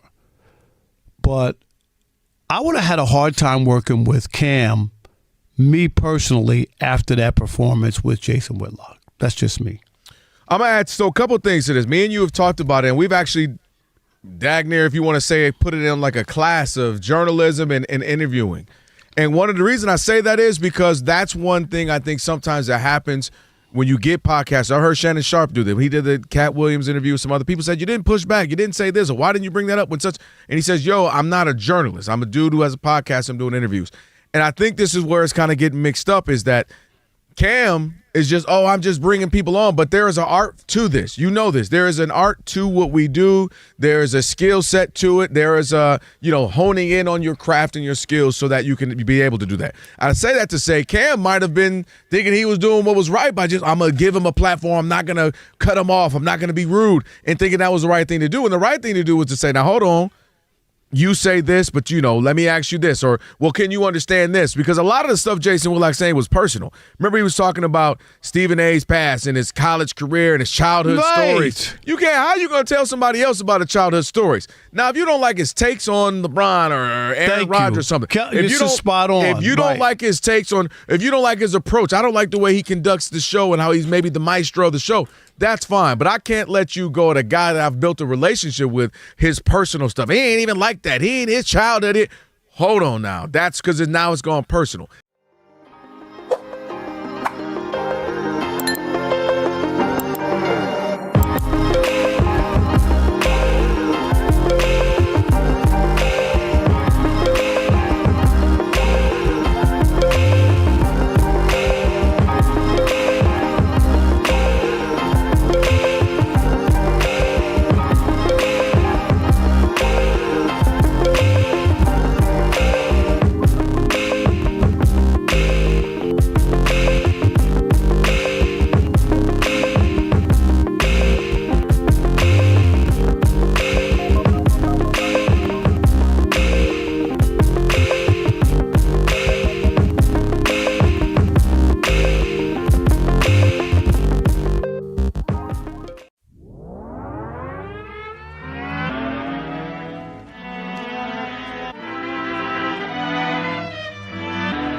No, this is Perry Mason. Are you kidding? The disrespect I just did with you. I should have let the beat drop. It's the Odd Couple. Rob Parker, Kelvin Washington. On a TV. Whoa! I just did a you in a chair. You know how you fall in a chair like once a week? I just did that out here. It's the Odd Couple, the TV things on Thursday. For over 40 years, Tire Rack's been helping customers find the right tires for how, for what, and for where they drive. Ship fast and free, backed by free road hazard protection. With convenient installation options like mobile tire installation, TireRack.com. It is the way tire buying should be. After Monty, we'll talk a little baseball, too, on what you should or shouldn't do if you're in the Tigers situation. We'll get to that in a moment. Let's take some calls. 877-99 on Fox. Kirby Smart. Trying to go old school, Rob. Homegrown. Get kids in. Get them good. Train them in your system. Not jump in the transfer portal. Maybe he wants to be Tom Izzo and not win a championship for 25 years. There you go. Tom Izzo. He don't want. I can't. You know how much he has Michigan on lock. You don't want to go get like 5-star dudes that can only play 1 year. He like, no, give me the 3.5 star. Give me the kid from Albion. I mean, from he'll what do they stick call those around upstate? for 3 or 4 years. Okay. Yeah, Albion's one of them. Albion got some hoopers, low-key. Good call there, Rob. All right, let's take some calls. 877-99. You think I don't know? I lived there 20 years. I know Michigan a little bit. I know. Who we got? All right, let's go with Chance in Alabama. You're on the Odd Couple Fox Sports Radio. What's up, Chance? Normally I would agree that's a bad idea, but he is probably the only guy left in college football who can do this now that the GOAT has retired. When he's the best recruiter left in the game, right? He, in my opinion, I think this stats would back that up. He's getting the best of the best, right? And just like what Saban did, he's not saying totally ignore the transfer portal. You just kind of sprinkle it in, like what Bama did. They, Jamison Williams or Jahmyr Gibbs, who's now with the Lions. You just sprinkle in a little bit here and there. But man, when you're getting 5-star after 5-star after 5-star, for example, Tua, 5-star, came in, true freshman. Boom. Jalen Hurts, boom, true freshman. Trevor Lawrence at Clemson. Boom. Now, I could keep going, man. I get what you. Let me jump in. You don't have to get off, but my concern is not that you're wrong. It's the players, the philosophy I'm there with. But if I'm a 19-year-old and you didn't give me any burn, and now I hear about this kid that, or this coach at SC or somewhere that's like, oh, come over here and you'll start for me and we'll give you $750,000. That's what I concern. That those kids will leave, and now you're forced to have to do it. Is my point. Well, I mean, if you got to do it, you got to do it. But man, Nick Saban. I mean, if you look at his rosters in the past. That's why he ain't coaching no more, because he didn't want to do this. They were 5 and 4 stars. The backup to the backups were 5 and 4 stars, man. And I'm with you. And those kids didn't mind sticking around. But Chance, I hear your point. Yeah, I hear your point. Appreciate the call. Thank you, buddy. How about James in Wichita? You're on the Odd Couple Fox Sports Radio. What's up, James? Appreciate you guys. First-time caller, long-time listener. Wow. No James, doubt. how long have you been listening, my man? I want to know. Several years, man. For every host you've probably had, probably the last 5 or 6 years at least, man. Dang, he said you'd have had 10 hosts, Rob. What's up? Wow. You the host killer? What we doing? I just can't. I Not can't hold like on the to a early host. 90s, the 2000s. He said not the early 90s. I wanted to kind of get your expert opinion on something. I know that one guy that, to me, is similar to Kirby Smart would be Dabo Swinney. He kind of has the deep-rooted traditions of wanting to recruit the freshmen. And I was just curious to ask you guys if, hypothetically speaking, if both of them were to, had the bad seasons, they lost their jobs, per se, which one of the two do you think would be more likely to get another college job? That was my question I wanted. I go Kirby. Thank you for the call. I go Kirby Smart. Only because Not I think Dabo? Well, I think Dabo would rub people the wrong way.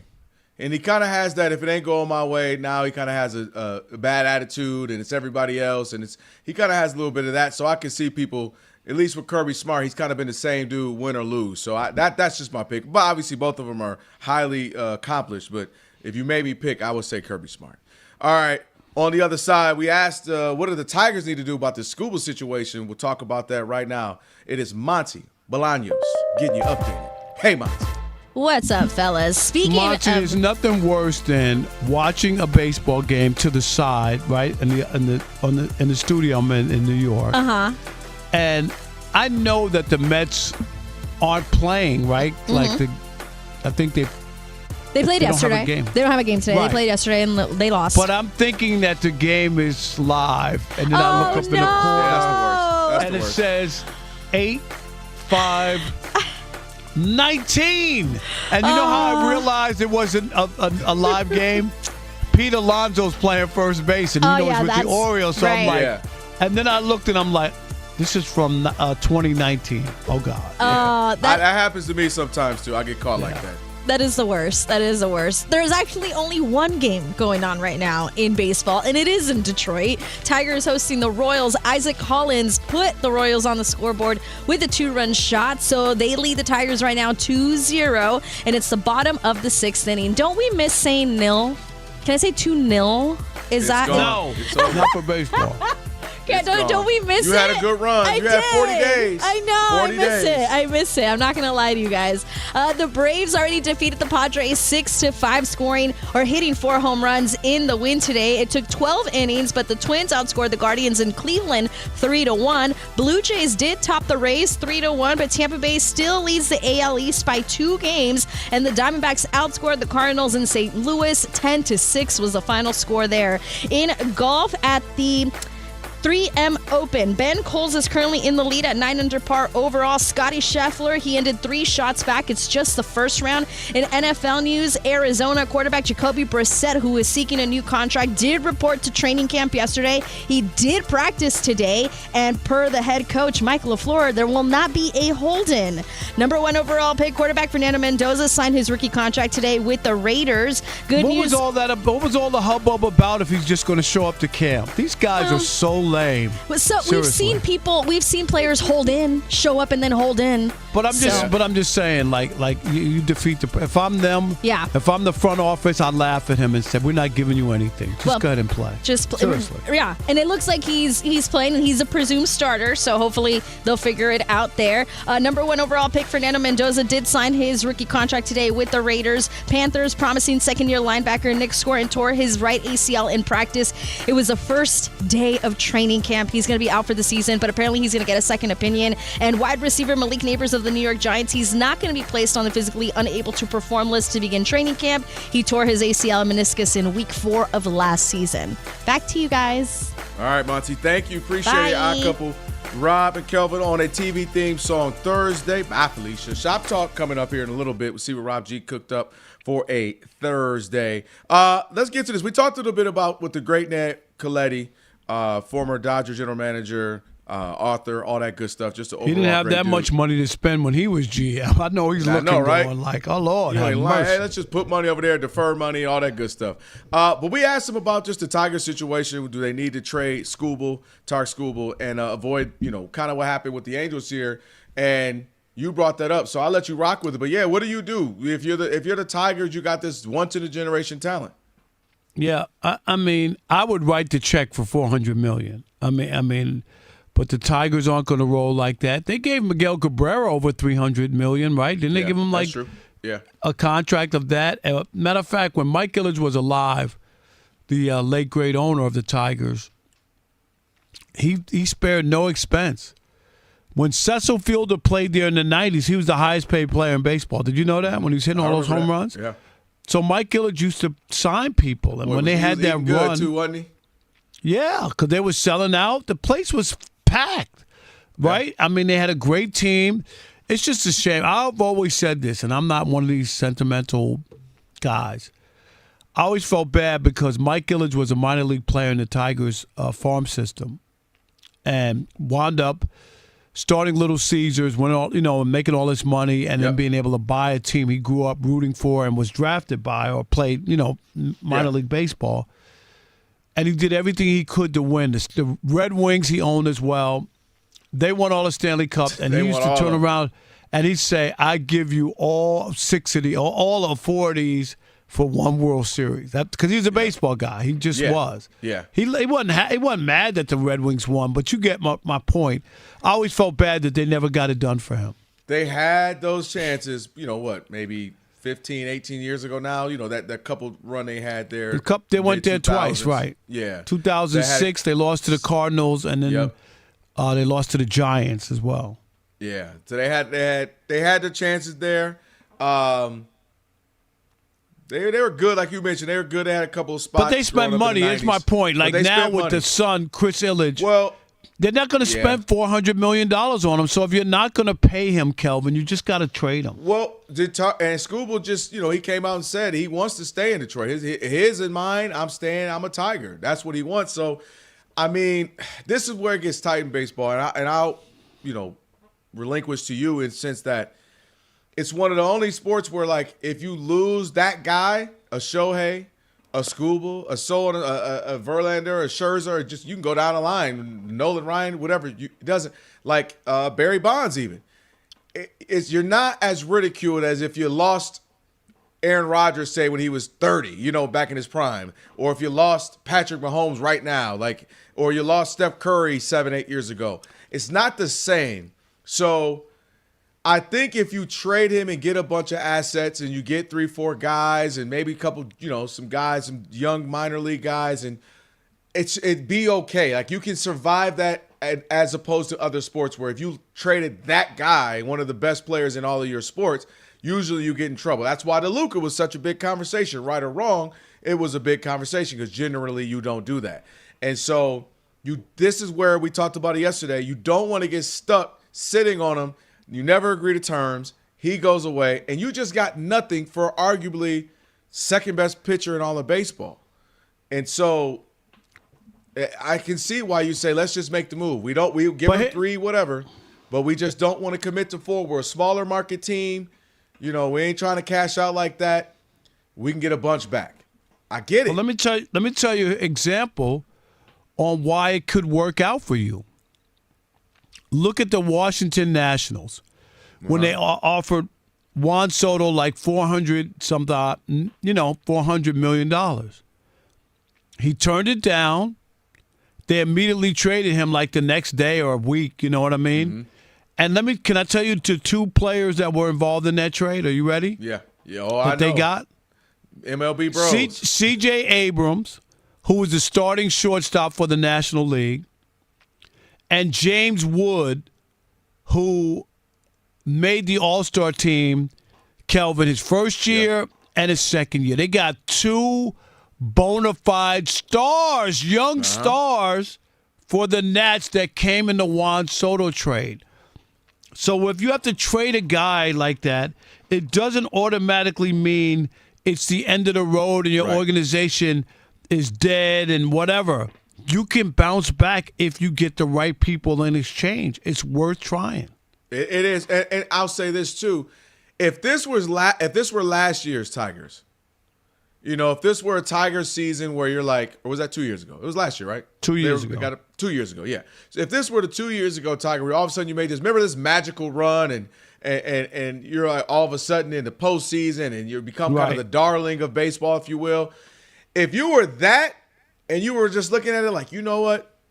Man, we got a magical run. He's an amazing ace. Let's just give it a go and see. You know what I mean? Maybe this will be a storybook ending. But they don't have that team. I know what you're saying. They don't have that. This ain't that. So they're struggling. They're, they really ain't getting past 500. So to me, I'm looking at it as this isn't that season. Let's just move on. And as you mentioned, let's just get all the great assets and some young talent we can so you can build up and be somewhere in a couple of years and be right back in the mix of the postseason for a few years. And I'll say this. This is what the Angels, the mistake that they made.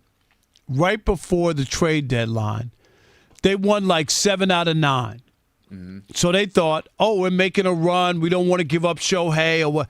It was fool's gold. Like it wasn't a real run. And as soon as the trade deadline came and went, Kelvin, they totally tanked. Yep. In fact, they finished in last place that year. So this idea that they had a shot at a wild card wasn't real, so you wind up losing Shohei and not really getting anything for him. And, I mean, this is what, if you look at maybe what the Bucks wanted to do with Giannis. They had him for another year or whatever, but it's like, look, he ain't happy. We ain't happy. It ain't working out. Let's just get some for him. They get to reset, start young. You got Tyler Hero and some good young players and some draft picks, and you reset. And now Giannis can go be happy in Miami and see whatever that does. But it's okay to reset.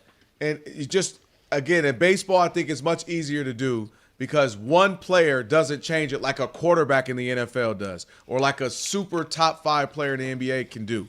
And so I think you go get some assets, you reset. Tigers aren't going anywhere. They got a good fan base.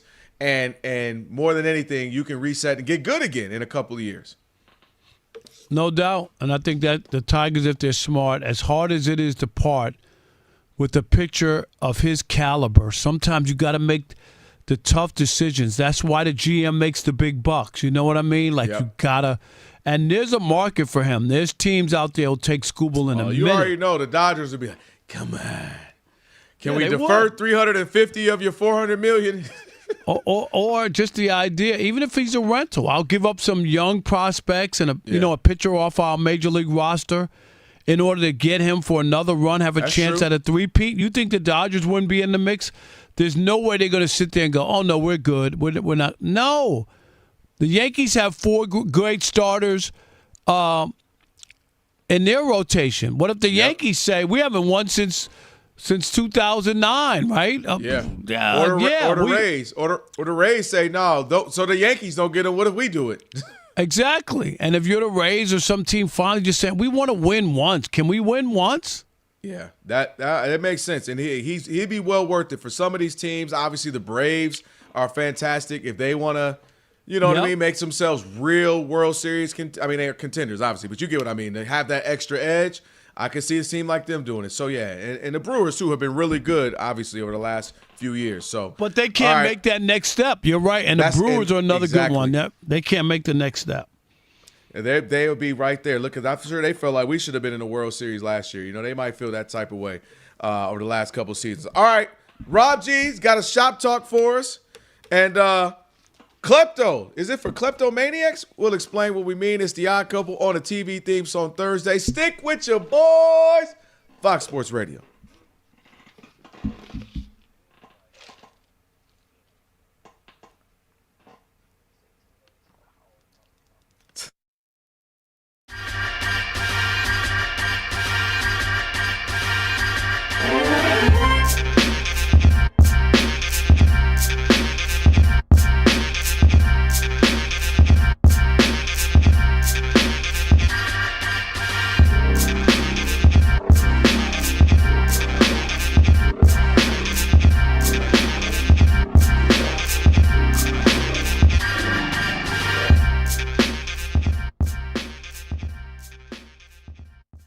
As you know, Shohei Ohtani's been dealing with a little bit of a knee issue. It's the reason why he skipped the All-Star festivities there in Philadelphia, Got which Rob's Rob panties in a Parker bunch. ripped him about.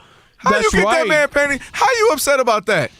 Because he played the weekend before the All-Star. For the team that matters. All he had to do was come to Philadelphia because he was going to play in the Bronx anyway. They had a series with the Yankees back east. Come, have his one at bat, and then go away.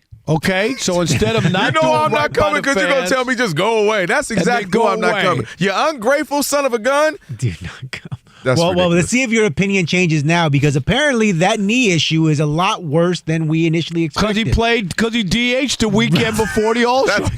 God forbid he played for his team. Dave Roberts revealed over the weekend that Shohei Ohtani's pitching status will be pushed off basically indefinitely. They don't know when he's going to be back. They say it's not going to be a short time thing. It's not going to be a day-to-day thing. Eventually, they say he'll be back on the mound. Just don't hold your breath waiting for it to happen. I got news for the Dodgers, for Dave Roberts and Shohei Ohtani. Give up the charade. That's what it is now. Give up the charade. Okay. We saw the two-way player. It was fun. It was like getting a glimpse of a unicorn running across the backyard of your house. Wow, that's amazing. He's always hurt. Look at the surgeries he's had. He's always hurt when it comes to pitching. The Dodgers won 2 World Series without Ohtani giving them anything from the mound. They don't need him in order to win. They won 2 World Series. Go look at his chubby ERA in the World Series. Go look.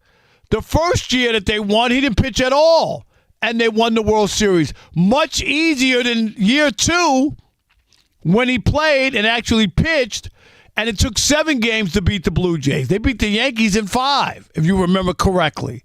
Mm-hmm. So he hasn't really helped them pitching-wise when it comes to winning a championship.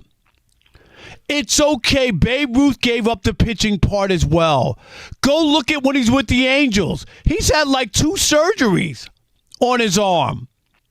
He's had nothing but issues when it comes to pitching.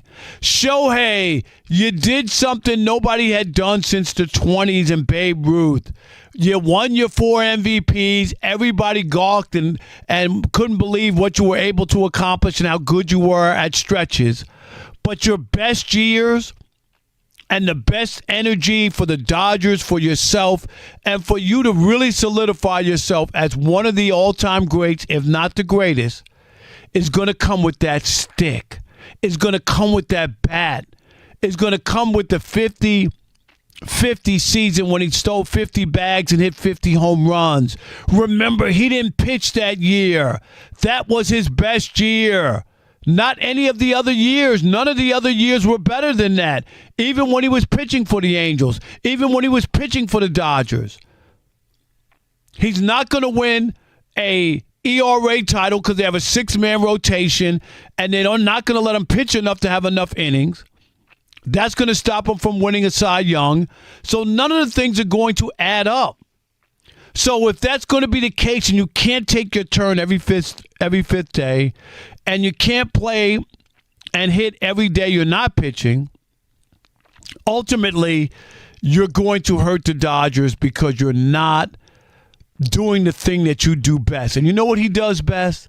He swings the bat best. As well as he's pitched, he's still a way better home run hitter, slugger than he is pitcher on the mound. Those are just facts. I don't know if I can give you the way. A guy who has had 14 look at his numbers in the postseason. 14. Go look at it. Okay, but his hitting postseason numbers in the postseason aren't great either. They're about the same, pitching and hitting. When you're talking regular season, 14 starts, 85 and 2/3 innings pitched, ERA at 1.79. I think that's better than what he's the batting side right now. Look at his career as a pitcher. You're looking at it is his career. I'm looking at it. 283 for his career. That's amazing. And so it's not because he hasn't pitched a lot of innings. And that's the part that I knew you would say that. A lot of innings. So I looked it up. He's averaging about 14 starts per season. It's a regular number one starter has 31 starts I know. a season. You know 31. I know.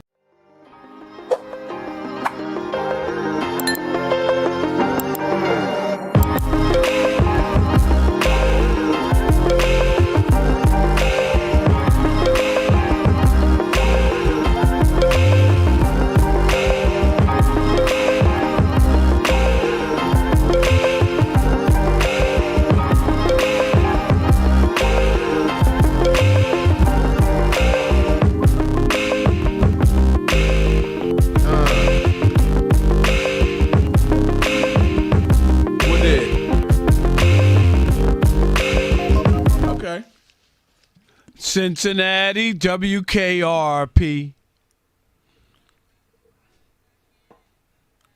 Sick of it. Up and down the dial. I'm tired, Rob. Maybe you and me were never meant to be. Here we go.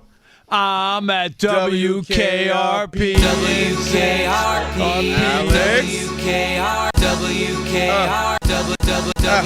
Alex. WKRP Cincinnati. Man, Alex with the remix. You know I'm about to give you bars.com, son. Odd Couple, Rob and Kelvin on a TV theme song Thursday. Clearly, DJ Ali Alex on the ones and twos. If you miss any of the show, check out the pod. Just search Odd Couple wherever you get your podcast. Please follow it. Give us 5 stars. Give us a review. We love all that good stuff. So go check us out. Rob G will have a best of version and a full version once we get done with the show. Speaking of Rob G, he's cooking now because it's time for Shop Talk. Ain't nobody exempt in the barbershop. You know that. Ain't nobody exempt. You can talk about whoever and whatever, whenever you want to in the barbershop. Now, it's Shop Talk. That's right. It is Shop Talk here on the Odd Couple. A segment where we talk about something happening outside of the world of sports. This week we're cheating, though, because it does involve somebody in the world of sports. Former NBA guard Ty Lawson, I don't know if you guys saw this, was arrested earlier this week because he allegedly, reportedly, tried to steal a $34 bottle of Tito's vodka. Just got arrested. Got caught, got into a war of words with the arresting officer, and of course they brought him in and held him. So we can assume, based on what we know, that it wasn't because he couldn't afford the liquor. It's because he was already inebriated and he just decided he wanted to have it and didn't want to pay for it. So, guys, here's the question. Have you ever stolen anything, period? More specifically, have you ever stolen something you didn't really need? You just thought, like, hey, I want to have it. I like to have it. I'm going to take it because I can. I'm pleading the fifth. Go ahead. Rob, be honest. Come on, Rob. No. You've asked for me. forgiveness. No. Your sins are forgiven. The I statute think of I'm moving to limitations. Mexico. It's only 7 years, so you done went through about 20 years of statute of Alex, limitations. go ahead. Alex, what'd you take? Go ahead, Alex. I plead the fifth. I'll go. Monty, thank you. Monty, was it vodka? I'm just asking. No. But Okay. I'll never forget this. I was little. I was maybe like 7, 8 years old. Oh, I thought you say 4-3. No, I was like 7, 8 years old, and I was at the neighbor's house, and like the neighbor, this was like, again, many, many years ago. I was at the neighbor's house, and I stole from my neighbor a little perfume that came with the Barbie. a Barbie that my parents couldn't afford, and it had like a little perfume bottle with the Barbie, and I stole the perfume bottle, and then when I went home, my brother caught me, and my brother was like, "What do you have?" And I was like, "Nothing." And he's like, "Did you just take that?" And I was like, "Yes." And he's like, "Go give it back to them." And so he walked me back, and I handed it back, and then the kid, I stole it obviously from one of the sisters, and the one that opened the door was the brother, and then he grabbed the thing and just threw it over the house, like into the backyard, and I was like, I would have used that perfume, but okay. He was over it. He had enough. He didn't even care. He didn't care. He didn't care. He would have paid you to steal that. Yeah, you lost. He would have paid you to steal it. He was mad that I returned it. Right. Okay, so she was 8. Rob G, did you do anything as a teenager like I did? I've done it last week, bro. I've stolen stuff all the time. Rob G steals soda every day from I do not steal it. I get free refills. No, you don't. Not with the same cup from 3 weeks ago. That cup is corroded. Rob G, that cup is going through things. I seen ants and cockroaches in that cup. Rob G, I'll go. Go ahead. When I was like, I don't know, 16, 17, something like that, one day I was just like, you know what? Everybody else doing it. I'm going to do it. And I went in there. And Rob Parker, you're going to laugh when you hear what I try to take, because you'll know. You know the little Maury's to get your waves right? The little Maury's joint. The hair whack, little. I was like, I'm trying to look fly, got my waves jumping. Went in there, in a little beauty shop, dipped on out like, oh, y'all don't have the thingy thing. And walked out. And the lady looked at me, she said, and this is where it broke my heart, Monty. She goes, well, I know you didn't take anything, so like, I don't know what that is. And I was sitting there like, I know, I didn't either. She said, well, I mean, let me just see. Like, I know you didn't take it, but let me just. And then I finished, and she was like, and I said, I took it. And I was sitting here holding some daggone Murray's. Like, I'm sorry. She just looked at me and made me pay. And she was cool, though. I paid for it, and, she let me dip, and that was the last time. I was like, what am I doing? All right, I have one. I came clean. So, I'm a lover boy. I'll admit it. And when I was in 6th grade, there was this girl. She was going into junior high. Her name was Jamie. Everybody called her Oreo lips because she licked her lips too much. So I got all chapped. Wow. But I liked her. I liked her a lot, right? And I was such a lover boy. Hold on. I wanted to give her an act of love, something that was deeper than just a cute little note that said, do you like me? Yes, no, circle, maybe. Okay. Or something like that, right? So I remember my grandpa, who came all the way from Macedonia, brought us gold chain necklaces for me and my sister when we were born. I stole them out of my mom's closet to give it to her. Oh, my God. She was in... Like, she couldn't believe it, right? She was like, is this fake? I was like, nah, that's from Macedonia. She's like, that sounds fake, too. I kid you not. Her mom called my mom a week later and was like, hey, I don't know if you're missing a gold chain, but your son gave one to my daughter. And so, like, we ended up getting it back, and she never called me back. So that doesn't sound insignificant. That sounds pretty significant. Yeah, you can't be full-blown theft is what that is. That's from my own house. Gold from the motherland. Gold from the motherland is crazy. Did we run out of time? Or are we out of time? Go, Rob. I've stolen so many things in my life, I can't even keep track. But I will say this. Anytime I steal something, I always have enough money to cover in case I get caught. That's my move. But I've stolen Benihana forks. I've stolen glasses from Denny's. I take ramekins all the time from a restaurant. Is that? I take them all the time. I've stolen for my ranch? the pins from Disneyland, like all kinds of stuff. All right. What? I'm going to come clean. Do we have any time? Yeah, go ahead. Yes, go. Time is running out. No, go, Rob. Okay. Convenient. It was a apple turnover. And you get to put them in the bag yourself and say how many you have when you hit the button. Instead of hitting 1, instead of hitting 2, I hit 1, so I got 2. Oh, Rob! He did that last week, y'all. Last week.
Odd Couple. You know what time it is. It's your boys. Let's get it. The Odd Couple is fun. Check. And informative. Check. What's up, America? You want to talk sports with 1.5 of the best-looking guys in the game? That game was incredible. You are wrong. You'll be king of the water cooler. What's it like working with Rob? Rob in his mind is like Chris Rock mixed with Richard Pryor, so I'm running out of fake laughs. Ha ha, Rob. Rob is very passionate. Son, you ain't ready for this. I don't have BS in my game. I'm straightforward. I'm honest. You say Brady's the greatest quarterback of all time, but Eli Manning beat him twice. And of course, it doesn't hurt that I'm right most of the time. Kelvin is the nice guy, wants to make everybody feel warm and fuzzy. You done? Let me tell you the truth. I bring the energy, a youthful energy. Rob's not gonna see this, is he? And I bring an honest opinion. Michael Jordan, I can't take it anymore. I need a break. I'm gonna go play baseball. Trash Talking Tuesday is the best. It's a great opportunity for folks to call in and they get to trash whomever. Who you trashing, Roger? I'm trashing LeBron James and Michael Jordan. Oh, okay. They can't even hold Wilt Chamberlain's shoes. Stop talking about the king like that. It's a new era. Let LeBron be the best, please. I only recognize one king in the United States, and that's Burger King. The connection with the Odd Couple audience is incredible. We really invite them in. And they can relate, whether it be things about our own personal lives or our takes on sports. Love you guys. You guys are killing it. Hey, we appreciate you. Thank you for rocking with your boys. They feel like it's just my guys, just my friends, and they join right in on the show. We talk with the listeners, not at them. Obviously, you can listen to us live, but you can still check out the podcast. You can check out our YouTube. You can check us out on social media. So in any way you want to get it, you can get it. Yes. There's some yelling. It is some hot takes. It's a whole lot of fun. I'll give you that. It is fun. I agree. Begrudgingly. The Odd Couple. Sports talk that's too good and too fun.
The Tigers had the lead for a hot second against the Royals as James Outman hit a 3-run shot for Detroit, but Kansas City just tied the game on a Josh Rojas RBI single, so Royals and Tigers are tied at 3 apiece. It's the top of the 8th inning in Detroit. The Diamondbacks outscored the Cardinals 10-6. The Blue Jays defeated the Rays 3-1. It took 12 innings in Cleveland, but the Twins outscored the Guardians 3-1, while the Braves hit 4 home runs in their win today over the Padres. 6-5 was the final score. Atlanta leads the NL East by 4.5 games. In the NFL, Arizona quarterback Jacoby Brissett, who's seeking a new contract, will practice at training camp. According to head coach Mike LaFleur, there will not be a hold-in. Number 1 overall pick, quarterback Fernando Mendoza did sign his rookie contract today with the Las Vegas Raiders. I'm Monty Bolaños. I've been covering this league since 1987.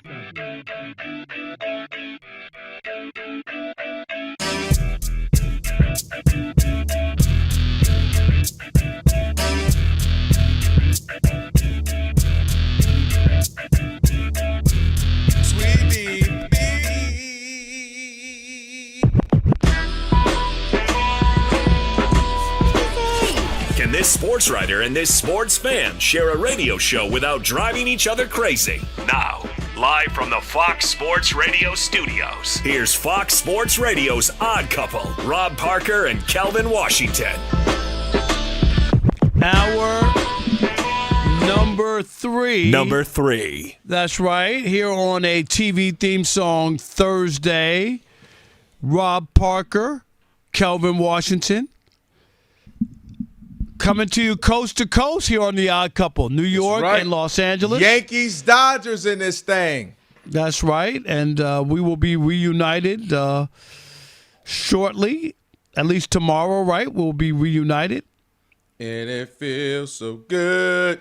But I do want to say to you, make sure you check out our YouTube channel. You can see what we're wearing. Watch the show on YouTube. All you need to do is just search Odd Couple FSR on YouTube. Hit that subscribe button. You could also do the thumbs up icon. You could comment away. Rob G, do we have any Odd Mob to get to? Just search Odd Couple FSR and subscribe. Don't forget, in about 28 minutes, J.R. Gamble from MLBBro.com. Foul! That's right, Foul will be joining us. And I should say, are you ready? Yes. The very first ever Rob Parker /MLBBro.com scholarship has been awarded. Oh, and, snap. Yes, a student from Morehouse College in Atlanta. I'm not going to say his name right now, but he is the winner, and he gets the scholarship amount, money for to help him out with school. So I'm very, very proud of that. 6 years of MLB dope, Bro. man, for real. And to be able to start giving out scholarships was one of our missions, Kelvin, when we started it, Hey, that's dope, man. The only problem is he's in Atlanta, so I don't know what you – is he pulling up to Minty? No, he's in college. No, just stop make sure it. he ain't pulling up to Minty. Hey, them college students be 23, 24 years old nowadays. We're sold out. Kelvin, we sold out. Hey, that's true. I never doubted it. We're sold out. Even with all the pushback and resistance from the old heads and the churchgoers, we're still going. I'm just saying. I know. You even got some of my people who was like, bump all the church stuff. What, they going? Yeah, I ain't going to call them out. They hit me up like, hey, I asked for forgiveness. They want to go? Are they going? They already winning. You know these people. We'll tell you later. We'll tell you later. I also got a couple of husband and wives coming. I think that's awesome. So Ephraim's coming? Hey, yo! No, Ephraim said that. He was like, you ain't never went with your lady. I was like, oh, no, they ain't never did that. Yeah, no, a lot of couples do it. Are you kidding? Yeah. And a lot y'all of women are in there, too. Y'all going to have to take a whole charter bus from the... No, we got we got 2 sections. And it's going to be an enlightening evening. That's all I can say. You're going to have Rob G. Just get prepared. The group chat is going to be hilarious. I don't know about pictures of what I'm going to be involved in, for. Well, just don't make them public. That's just, you can't do that. No, I'm just saying, I think we want to tell people. I don't know. You inebriated, you enjoy a good time. So I just think you're going to be like, and I don't know if it's going to be a person or cheeks next to you. Okay, so no, I wouldn't do that. That I'm not doing. But let me ask you this. If they do retire my Odd Couple polo, that would be a picture. That would be a picture. Can you come to the ceremony? Would you come? I don't know. I have to see if I can, because it's a work. Rob G, would you come if they were to do that? Rob G, they were going to. Hell yeah. Okay, all right. Alex might even come. No, he ain't. He ain't gonna come. No, he ain't. I was carried away. Alex, I'll be there. No, you won't. Alex got a 60 Alex, there's only one place he has to be, and if he doesn't, me and him will never talk. Remember that time when Alex got invited to your birthday party in Vegas, the big shindig, and Alex was like, "I'll be there, Rob," and then he just never showed up. Some people don't get paid a lot, so. We found Alex a flight for $39. I was trying to Alex. make it work. I was worried, Kelvin, and said, are you prepared to swim? I said no. Right. Wait, you don't swim? Well, it said in the flight. That's kind of scary when a flight asks you that. Oh, yeah. I thought you And then meant the party. remember, Rob, you know this, when B. Finn asked Alex to be at his wedding, and he's like, yeah, I'll be there. And he's just like, nah, I ain't gonna Yeah, I show definitely up. didn't show up to that. Okay, you can't do that. And then, What? and then when you were supposed to be there when B. Finn's baby boy was born, you weren't there. Yeah, I wasn't there either. Nah. I'm telling y'all, Alex got a 45-mile radius. That's it. Alex ain't going nowhere Alex past will that. be in New York 5 years from now. I will for Alex. Rob. Yes. I don't know, Rob. Bring you This and is definitely you, 50-50. you, your lady, and the baby all have to come to the party. Yeah, you should be babied up by Hey, then. yo. The way y'all going at it, Mr. and Mrs. Jackrabbit. Maybe maybe two babies by that Wow, time. two, huh? Well, twins runs in my genes, so that's Do cool. they? Oh, Okay. You might have four then. You might Both have sides of the you might family, have too. two Don't, sets don't of put twins. that evil in your life, bro. Don't do it. There you go. You ain't ready. You ain't If you're ready. if you're Nobody changing wants diapers, you twins. might as well change two of them at the same time. Stop. Why Rob always got thoughts on kids and babies Yeah. and he ain't got none? Rob. Allegedly, I keep telling y'all. Allegedly. I'm hanging on allegedly yet. Until that man in the It's, casket, it's gonna be a week before Rob's about to retire. He's gonna get a letter saying you have past due child support. Rob G, I wanted to retire, but $78,000. I just can't do that. Rob G, maybe he didn't show us the back of that Kinko's letter. Maybe it already said something. And I meant to tell you about Rob the Third. Hey, I'll say this. One ex-girlfriend, though, she has 4 kids. I found out that she had 4 kids. And it kind of like threw me because I was like, man, she's that fertile? You know what I mean? Like, wow.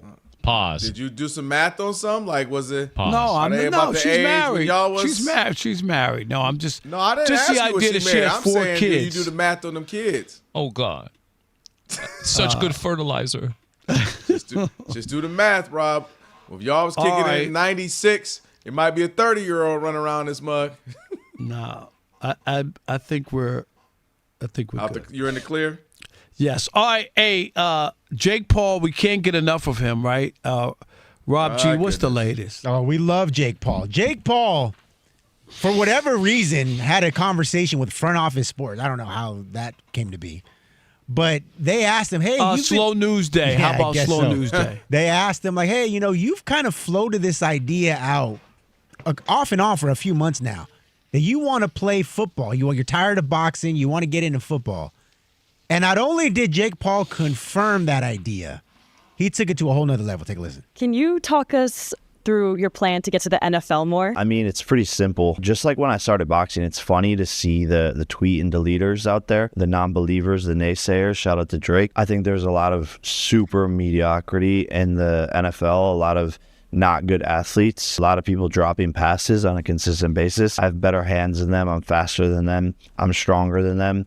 I work harder than them. Really, all it's going to take is just me after boxing, practicing some routes. I have a couple teams and coaches that I've already talked to that are interested in bringing me onto the team. It's really going to be quite easy. Do you have a dream team you'd like to play for? I mean, I'd love to go to the Cleveland Browns. Been a Browns fan my whole entire life. My mom is a diehard Browns fan, and I think they could use some good receivers over there. We're 17 Browns reserve the jersey now. Thank you. Listen, the man is a master troller. He and his brother are big-time trollers, Rob. And I tell you what, if you go back, you know how hard it is to get into pro anything. Pro anything. He wasn't great in high school. You can't even find his stats. It ain't like he's 88 years old. No stats. Dropped out junior year to come out here to the West Coast because he wanted to pursue the streaming world, he and his brother. And congrats, I'll give him credit. That worked for sure. But the idea that this is actually real. What this is, Rob, what this lets me know, because the Logan brothers are like TMZ. Remember TMZ 25 years ago? You'd be like, what is this stupid thing? They're making up rumors. Is this some celebrity, gossip page? Is this and then all of a sudden you start to see, dang, they're kind of on to something. I think that's where his brother and he are now. So do I believe that an NFL team has really called him to come try out as if he's going to really make a team? Absolutely not. Too old, too washed up, and never was probably that good in the first place. And disrespecting the players doesn't help. But have I learned, like we learned, TMZ learned us something, We used to ignore them till they got the Michael Jackson right, till they got the Ray Rice right, till they got the Jay-Z and Elevator right with, all that stuff. I have learned that these streamers and all these guys who know the social media space, they are a little ahead of the curve, Rob. And so what I think he's doing, he's probably going to do something where he's got something up with the Browns. Why not? They need some publicity. And he'll get an OTA day where he'll come out there and maybe whoever has Hard Knocks, he comes out there, runs a few routes, talks some smack to some players. Some players might already love him, familiar with him, friendly with him. He talks smacks, have fun, and that's what it is. And he'll act like, I didn't really want to make the team, but as you saw, I got the tryout. He ain't getting no real tryout, but I do reserve that he trolls so well, just like he's trolling with Tom Brady. Tom Brady smacking him, talking smack, that they're going to probably wrestle some WrestleMania event or something. So I do think where there's smoke, there's fire, that some team is going to let him come out and do, like I said, one day of trying out and working out. And so he can say, see, man, I told you I can run with those pros. But he ain't making no team, just like I got a shot at making the Lakers, all right? It ain't happening. And my high school stats wasn't talking about much, but at least you can find them. And we can't even find them. So credit to him for always finding a way to make people pay attention, to get people to talk about it. He and his brother, and they made a business of it. They made a whole career of it. But him in the NFL is laughable. It ain't happening. But watch him get some day at a camp, Rob. Watch, that's what's going to happen.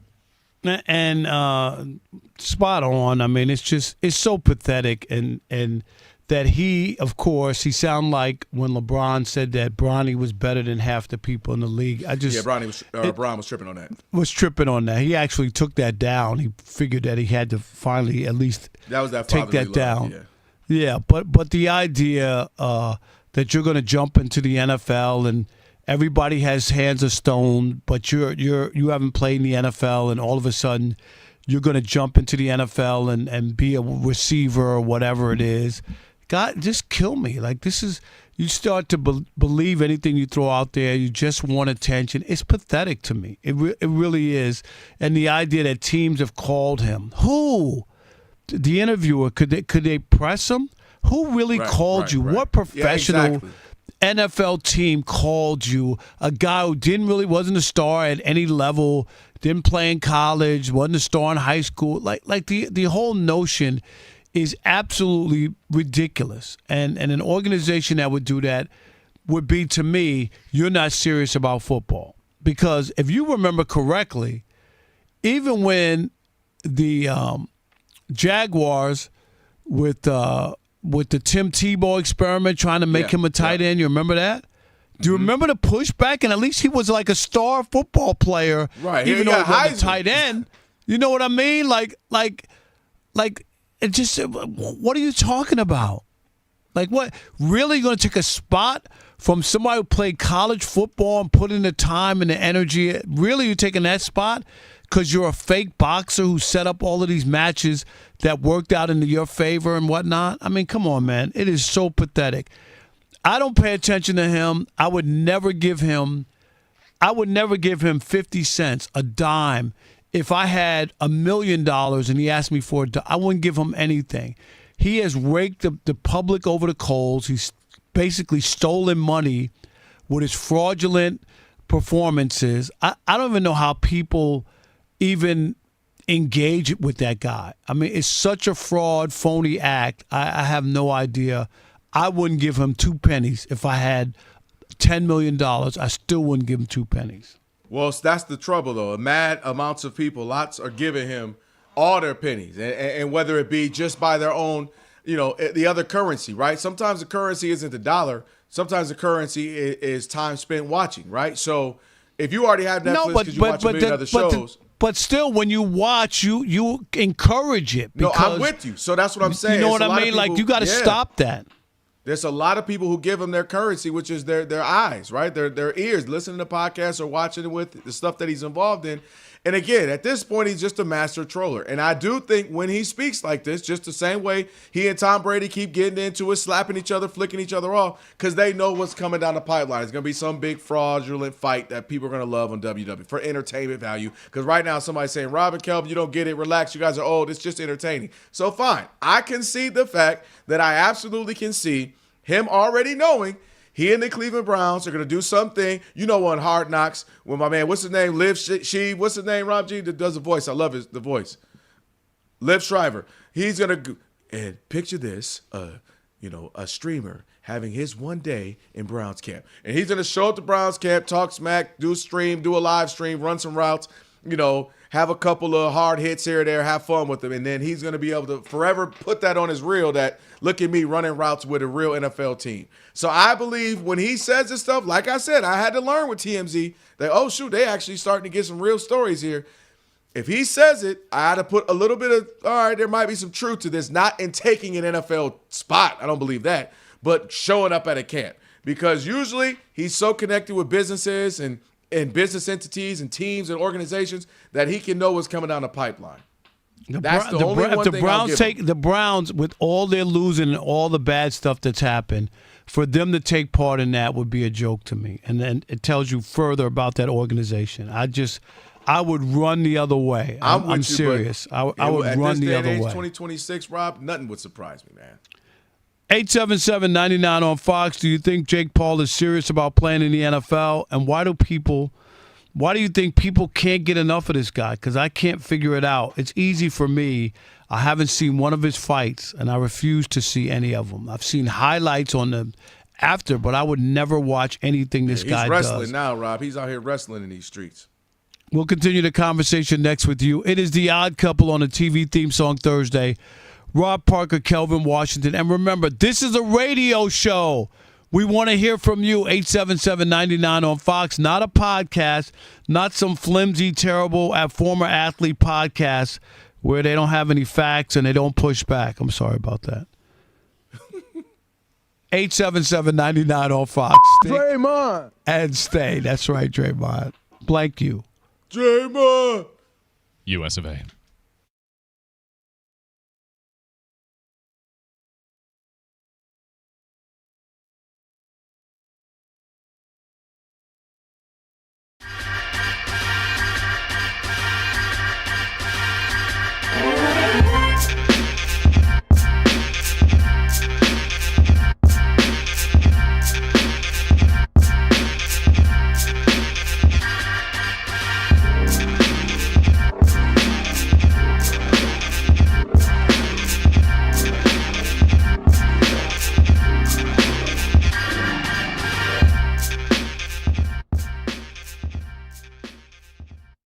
In case you missed it, Friday night, TV cameras caught Toronto Tempo head coach Sandy Brundello calling Angel Reese, quote, a protected species when she's trying to argue about a foul call.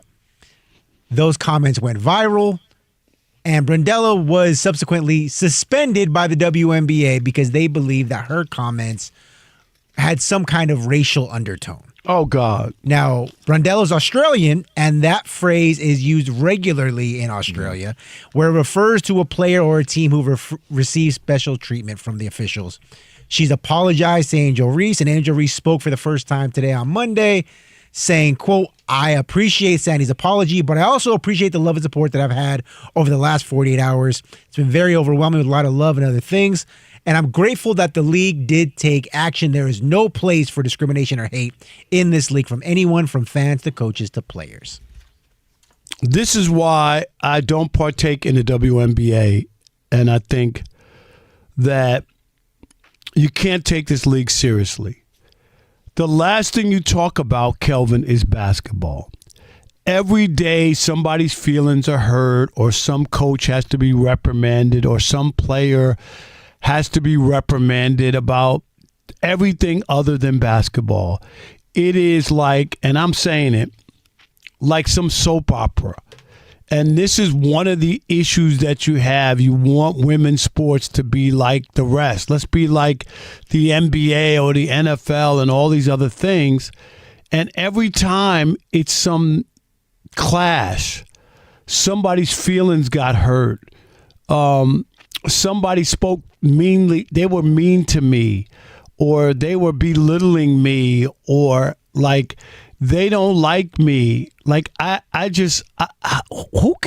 would want to invest time, money or energy into a league with nothing but I don't want to say crybabies, but oversensitive, like everything's a problem. Mm-hmm. It just doesn't. Please, can we talk about basketball? Is there any basketball stuff? Oh, they're mean to her. Oh, they play her too hard. Oh, they don't like her because she's not black and gay. Or it's everything, Kelvin, but basketball. The WNBA, really? This is like, and I joked about it before. The Real Housewives, it's like some soap opera, some bad reality TV show where it's about the characters and their feelings and the side story to basketball is just a backdrop, just something that they can say that they're doing to even be able to air it. You know, you have to have them doing something. They can't be sitting around drinking a latte all day. So let's set up the reality show. It's based on a women's basketball league where we never see them play or talk about their play or worry about the basketball part of it. It's about everything else. It's so taxing. It's so unappealing. It's so over the top and filled with drama. Who would want to follow a sport like this? I don't get it. Every day, some apology. I mean, is this the WNBA or the Ryan Clark Network? I mean, hey, yo. What is it? It's an apology every day. Somebody has misspoke. I'm sorry, Ryan. I know he's sitting at the crib. Dang, look, come on. You can't kick a man when he's down, Rob. The man going through a shot to Rob. I know he's going to be all right, but you get what I'm saying. But listen, I get the sentiment of the apologies, though. I will say this. That is true in that we've talked about this before. They kind of miss the opportunities. First and foremost, for me, they don't do a great job enough of pushing and pulling the stars that are coming out of college and making them immediate stars like in the WNBA. I mean, you had the greatest gift ever with Angel Reese and Caitlin Clark coming in.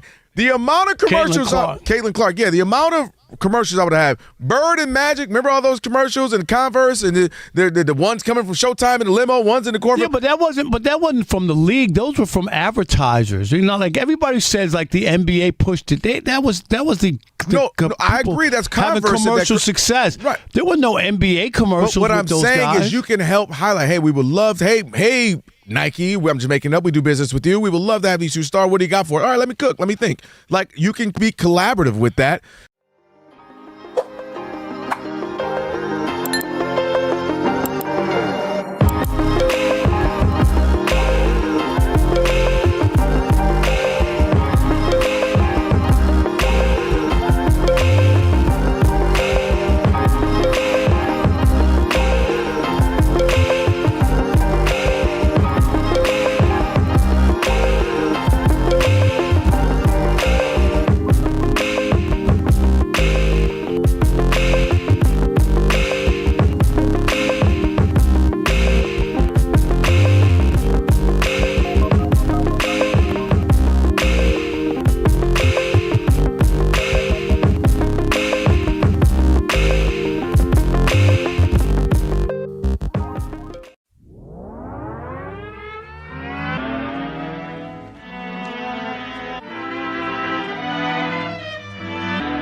Take it to the top. DJ Ali Alex, here we go, baby. In West Philadelphia, born. Oh, that's what you want me to freestyle. I thought it was real first. Okay. In West Philadelphia, born and raised on the playground is where I spent most of my days. Chilling out, maxing, tripping or cool up, dipping on beers outside of the school. And a couple of guys. Oh, I'm sorry, Rob. Let's let Will Smith do it. Let Will do it? Let Odd Will couple. do it. Rob Parker, Kelvin Washington. Even on with the ATV fractured theme song marriage, he Thursday. sounds better than you. I'm just saying. He does. I'll give it to him. Yeah. Start upside down, and I'd like to take a minute, just sit right there. I tell you how I became the Fritz Brown called Bel Air. All right. Let's get to these calls here in just a second. Before we get to them, we got to tell you, of course, coming up, we're going to have Foul or Fair Foul with J.R. Gamble. Foul. That's right. And you can also stream us live wherever you happen to be with the iHeart app. Just catch us in all your favorite Fox Sports Radio shows live 24/7 in the new and improved iHeart app. Just search Fox Sports Radio in the app to stream us live all day, every day. And be sure to select Fox Sports Radio as one of your presets in the iHeart app. So it's always going to pop up there in top of your screen. All right. Jake Paul, Logan Paul, Pick-a-Paul. Are you in on that? What's the deal? What is Rob and I? What are we missing with them? And do you actually believe he even has a slim chance of making an NFL roster, as he seems to believe he does? All right, Jermaine in Austin, Texas. You're on the Odd Couple Fox Sports Radio. What's up, Jermaine? Man, what's going on, guys? How y'all doing? Doing good. We're doing great. We appreciate you. How are you? Doing great, man. Doing great. Real quick, I want to give a special shout out to my boy Rob. I finally went to the Cheesecake Factory, and I tried the vanilla bean cheesecake. Oh, yes. my God. Am I right? Oh, my God. It changed my life forever. It's like a drug. It's so good. Oh, man. Way to go, Rob. Introducing him to drugs. I need baby oil. It's so good. Hey, you right, better not Jermaine? be on the next episode of 600 Pound Life. You better not be on there because of Rob. Got a tissue. Yeah, no, seriously. Well, as far as Jake Paul goes, I think he's serious about it. But, I mean, let's be honest. If the NFL takes it seriously, I'm done with the NFL. Because this makes no Thank sense you. whatsoever. Like, come on now. Like, this is a joke. 100%. Jermaine, I'm with you. Yeah, no, it just doesn't make any sense. And at the end of the day, like, I'm ready for someone to just put tape around Jake Paul's mouth and just be gone. That's all I got to say. But thank you, guys. No doubt. All right, Appreciate Jermaine. you, Jermaine. Thank Enjoy you. that vanilla And see, bean. Vanilla, Alex, you know the deal. Vanilla bean, right? Oh, It's just- God. It is good. God, it's I'll right. take I like two the right peanut now, butter. Rob, for me and you. Jermaine, Hey. if you're a peanut butter guy, get the Reese's one, too. Don't sleep on the Reese's one from there. He's That's lying. crack, Stay with too. the vanilla. And you know what's so crazy? The idea that I'm going to spend $13 for a slice of cheesecake Oh, tells God. you, because it's painful to put out that much money for a piece of cheesecake. Now, the only difference with the Reese's is so rich because it has so much chocolate and peanut butter. It takes me 2 to 3 days to eat it. I don't know how you eat your whole slice in one day. Sometimes I can't even get all the way back to L.A. with my slice. Pause. All right, let's answer this, Rob. This is the circle of trust. How many have you eaten in one day? Nah, I haven't. Maybe 2. I think when we had the pies, Rob G, you remember I took a couple extra slices home? I do remember that. That was it. You ate 2 or 3 in one day, one night? Two. Dang, Rob, that's I know, it's very rich. All right, Ike That's so in rich, Arizona. man. You're on the Odd Couple Fox Sports Radio. What's up, Ike? Hey, Rob. Hey, fellas. How you guys doing? Hey, a long-time listener and first-time calling in. I appreciate Wow. you guys. Yeah. Hey, when did you start, Ike, when did you start listening? Man, I was listening when you were with Chris, and, like an easy 10 years, man. Wow. Born in 81, man. Born in Chicago. I mean, I grew up on ESPN listening to Stuart Scott, rest in peace, and all you guys, man. You guys are amazing. But I just wanted to call in really quick. A couple things. Rob, I'm with you with the whole first LeBron James thing. If he ever wanted to be compared to Jordan, he lost his chance a long time ago with the decision, and then he just made it worse and worse by jumping teams. And now at this point, I mean, it's a joke. Doesn't matter where he goes. It's just, I don't know. He could have done it. He just could have made it. Just made his ending maybe a little bit better. But that's the LeBron thing, and I'm kind of over that. This whole Jake Paul, my take on this really quick. I think gambling. This whole gambling has ruined sports, in my opinion. And everyone now, Jake Paul, he moves the needle, right? You put Jake Paul, and now people, Jake Paul's on the Cleveland Browns. Do you think he'll catch a pass in preseason? And that's a bet. It's a prop bet. Right, so, right. He moves the needle. You put him in boxing. Do you think he's going to knock out so and so? That's all it is. And these kids that are following him, I feel sorry because they're going to get older and realize they've been watching a bum their whole lives. Just a complete fraud. I mean, look at him when he was on the Disney Channel. He didn't have an athletic bone in his body. And they just juiced him up and throw him out there and tricking the whole world that he's an athlete. There you go. You just said it. You just said it. Tricking the whole world. Tricking the whole world. It's an interesting perspective there, man, with the gambling. Yeah, I'm not mad at that. That's an interesting perspective. I don't think teams will put him on a for real team, but I get his point, his sentiment there. All right, we got Fowler Fair with J.R. Gamble on the other side right now. It is Monty Bolaños. He's going to get you updated.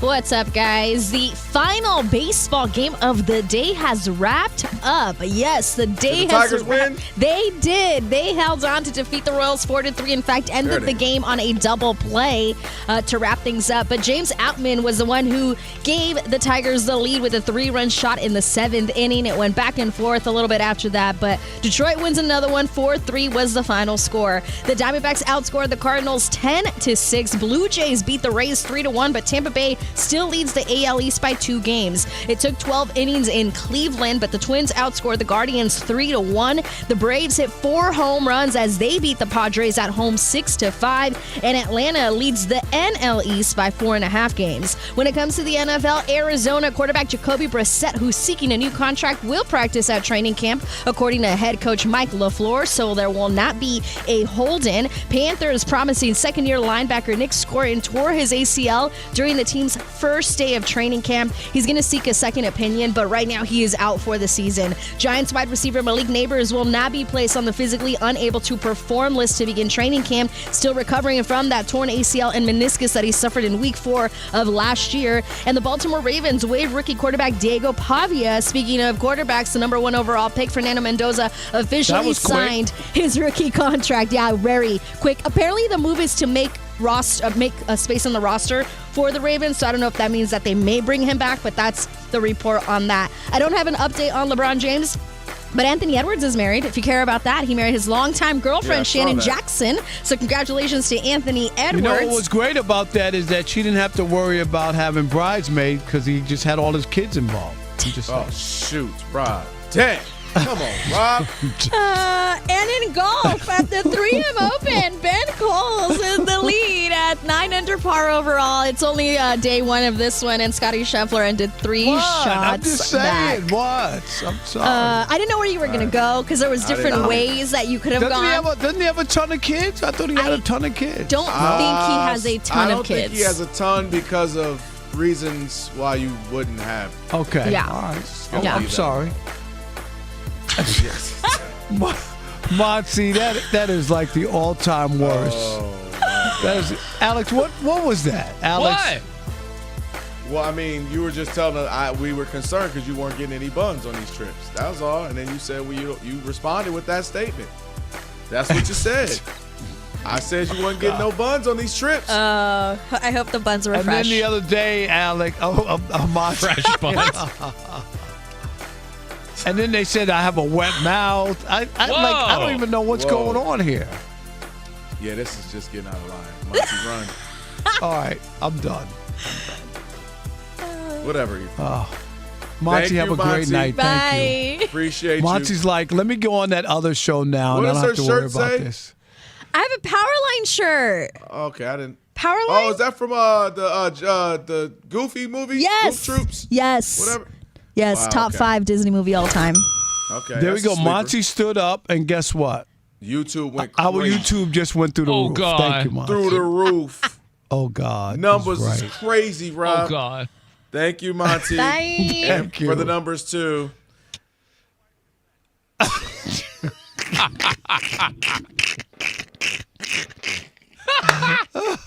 Well, gee. Hey, yo, somebody tweeted us that they said, hold on, I want to read about Mark's laugh. They said, what did they say? They said, gotta say, the Mark Funky Cole Medina laugh is pretty funny and gonna be a main staple drop on the Odd Couple along with the Craig Melvin and Kawhi laugh. It's a great laugh. It is officially That's a great laugh. And where's Kawhi? And now give me the Robs, Alex.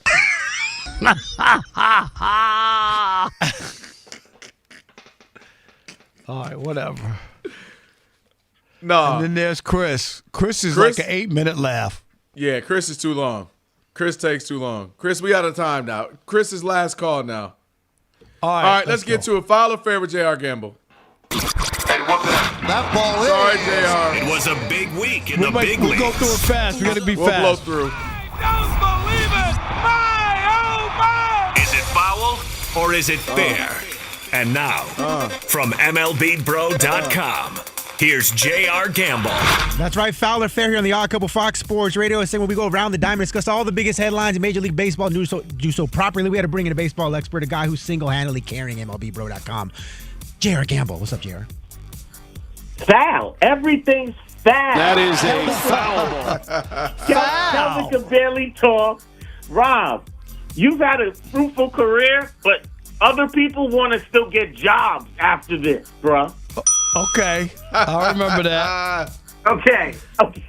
What's up, fellas? Great to see you today. What up? Foul, though. Everything's foul. It is foul. That whole you heard a whole last conversation that was crazy.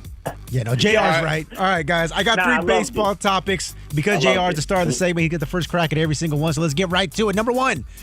The Dodgers went to the White House today to celebrate their World Series victory from last season. And during the meeting, President Trump said, quote, "Maybe I'll see you again next year. I hope so." Guys, if that happens, it'll mean the Dodgers have just three-peated. So, JR, foul or fair to say a Dodgers three-peat would be good for baseball? Fair. It's a fair ball. I mean, Shohei Ohtani, Mookie Betts, Freddie Freeman, guys, those generational players, they're all good for baseball, in my opinion, but any dynasty also good because it's been, 26 years since the Yankees three-peated, 98 to 2000, so baseball's really attached itself to this Dodgers team and making the game a lot of money, and, they might as well three-peat. All the money that Magic and them guys spent, why not?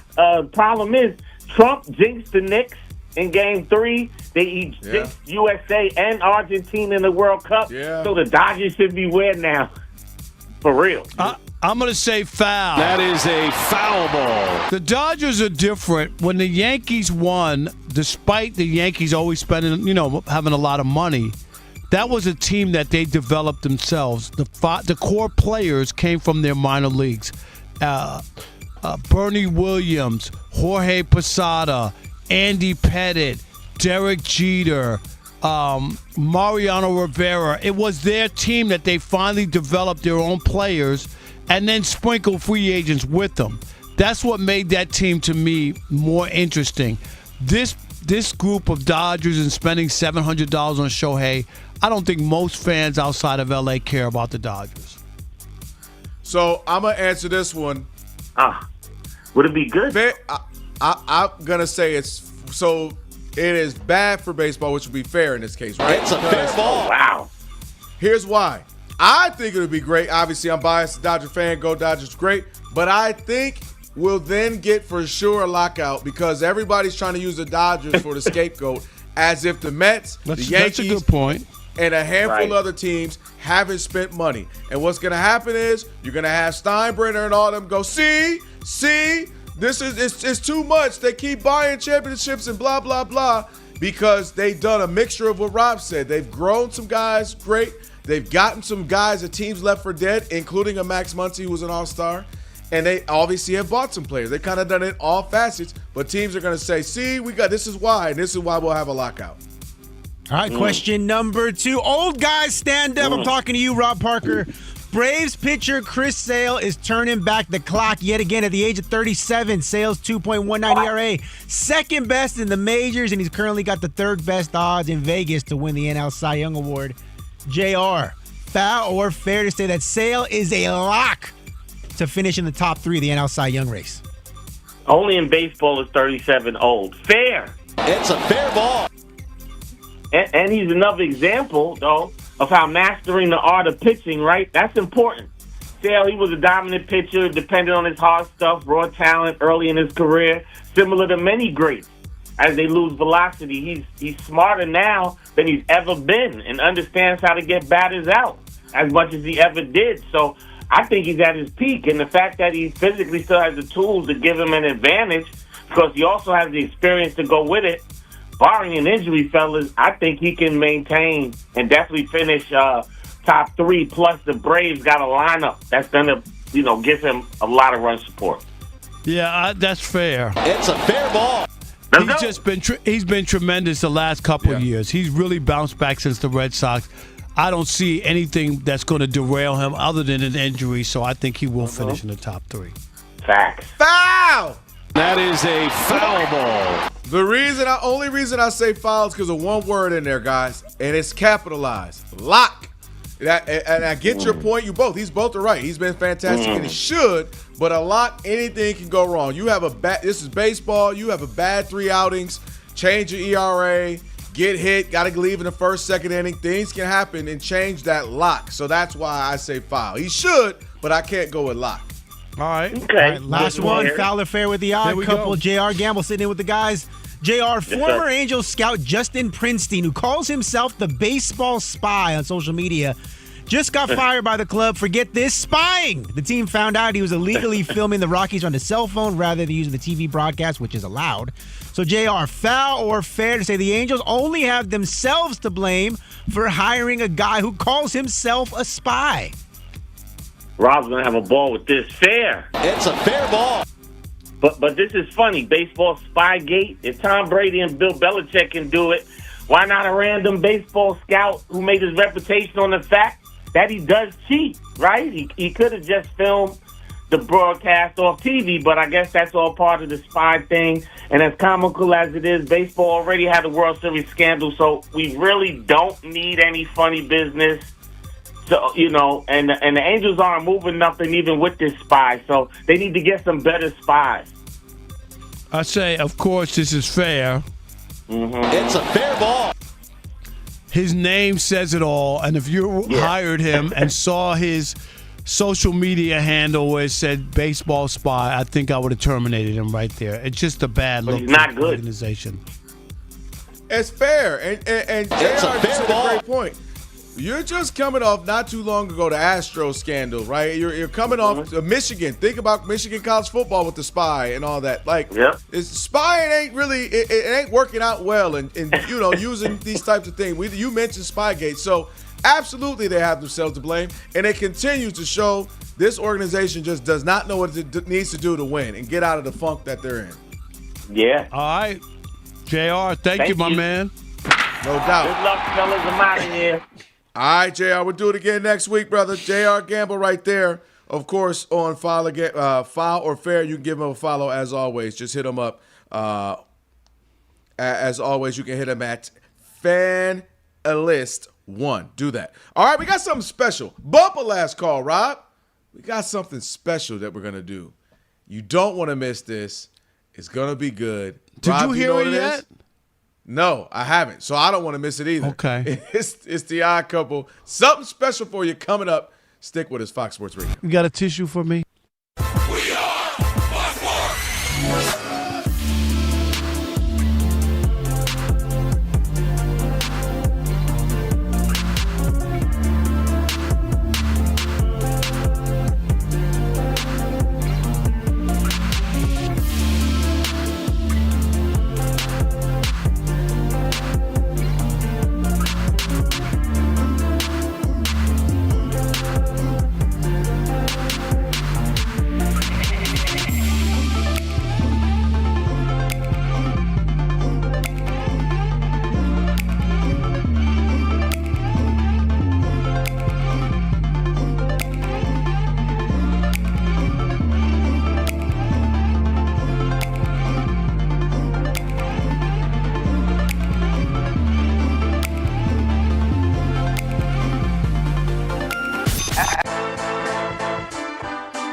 It's the Odd Couple. You know what time it is. It's your boys. Let's get it.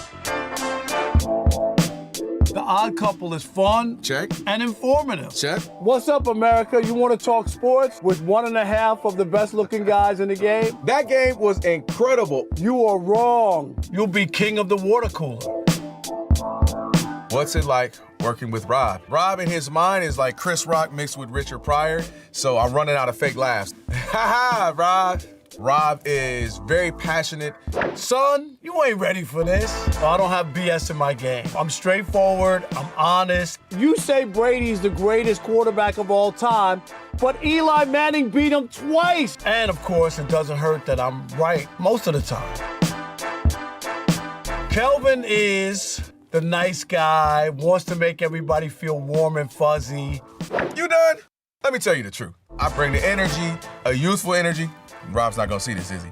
And I bring an honest opinion. Michael Jordan, I can't take it anymore. I need a break. I'm gonna go play baseball. Trash Talking Tuesday is the best. It's a great opportunity for folks to call in and they get to trash whomever. Who you trashing, Roger? I'm trashing LeBron James and Michael Jordan. Oh, okay. They can't even hold Wilt Chamberlain's shoes. Stop talking about the king like that. It's a new era. Let LeBron be the best, please. I only recognize one king in the United States, and that's Burger King. The connection with the Odd Couple audience is incredible. We really invite them in. And they can relate, whether it be things about our own personal lives or our takes on sports. Love you guys. You guys are killing it. Hey, we appreciate you. Thank you for rocking with your boys. They feel like it's just my guys, just my friends, and they join right in on the show. We talk with the listeners, not at them. Obviously, you can listen to us live, but you can still check out the podcast. You can check out our YouTube. You can check us out on social media. So in any way you want to get it, you can get it. Yes. There's some yelling. It is some hot takes. It's a whole lot of fun. I'll give you that. It is fun. I agree. Begrudgingly. The Odd Couple. Sports talk that's too good and too fun.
I know this is our jam, but we're running low on time and we want to play the whole joint. Let's do it. Let's cut it. Let's do it. Rob and Kelvin on a TV theme song Thursday. Make sure you check out the podcast. Just search wherever you get your pod. Search The Odd Couple. You'll find it there. Rob G will put a best of and a full version as well. All right, let's get to it. This is something special for you to check out here. Sit back, relax, and enjoy. The little musical medley inspired by Rob Parker, created by our crack imaging staff. Shout out to Ricky. Rob Parker, this one's for you. Imagine a world where time stops. A world where music makes you want to rip out your hair. Experience pure Parker moods. Stop it! The perfect soundtrack for Rob Parker's way of life. Direct from The Odd Couple. This collection has won the hearts of Rob's mentees and students. Drift away with timeless classics like I'm a Believer. And then I saw his toss. I'm a believer. And not a trace of doubt in my mind. I'm in love with Caleb. We don't need no stinking cheater. Release your inner child with the Oscar Mayer theme. My baloney has a first name. It's O-S-C-A-R. What else, Rob? My baloney has a second name. It's M-E-Y-E-R. Who's heading out to the NBA Finals, calling a name that's lighter than air? Who's bending down to get into MSG? Everyone knows it's Wimby. Or take a trip into nonsense with a song about burgers featuring Kelvin Washington. Burger is king. You're the ruler for everyone. Your burger is king. I wrote that. Your burger is king. No other collection gives you the feeling of Dre. You was like a lady. It's pure Parker moods. You was like a lady. Believe it or not, I'm walking on air. I never thought I could see so free. Get yours today. Only available by coupon. Only available by coupon. Very nice, Rick. Ricky. Very nice, Ricky. I love it. Yo, way to end it. Only available by coupon. That is totally Rob Parker. Well 100%. Done, Ricky. Alex, what'd you think? Alex, Rob G. 10 out of 10. Everybody. I'm looking for my coupon right now. Give me a sec. Are you? That was tremendous. I'm buying the album. I ain't gonna lie. Now that's what I call music volume 78. I'm buying it. Absolutely. He did some mixing and mastering on that too, Raji. That sounded good, didn't it?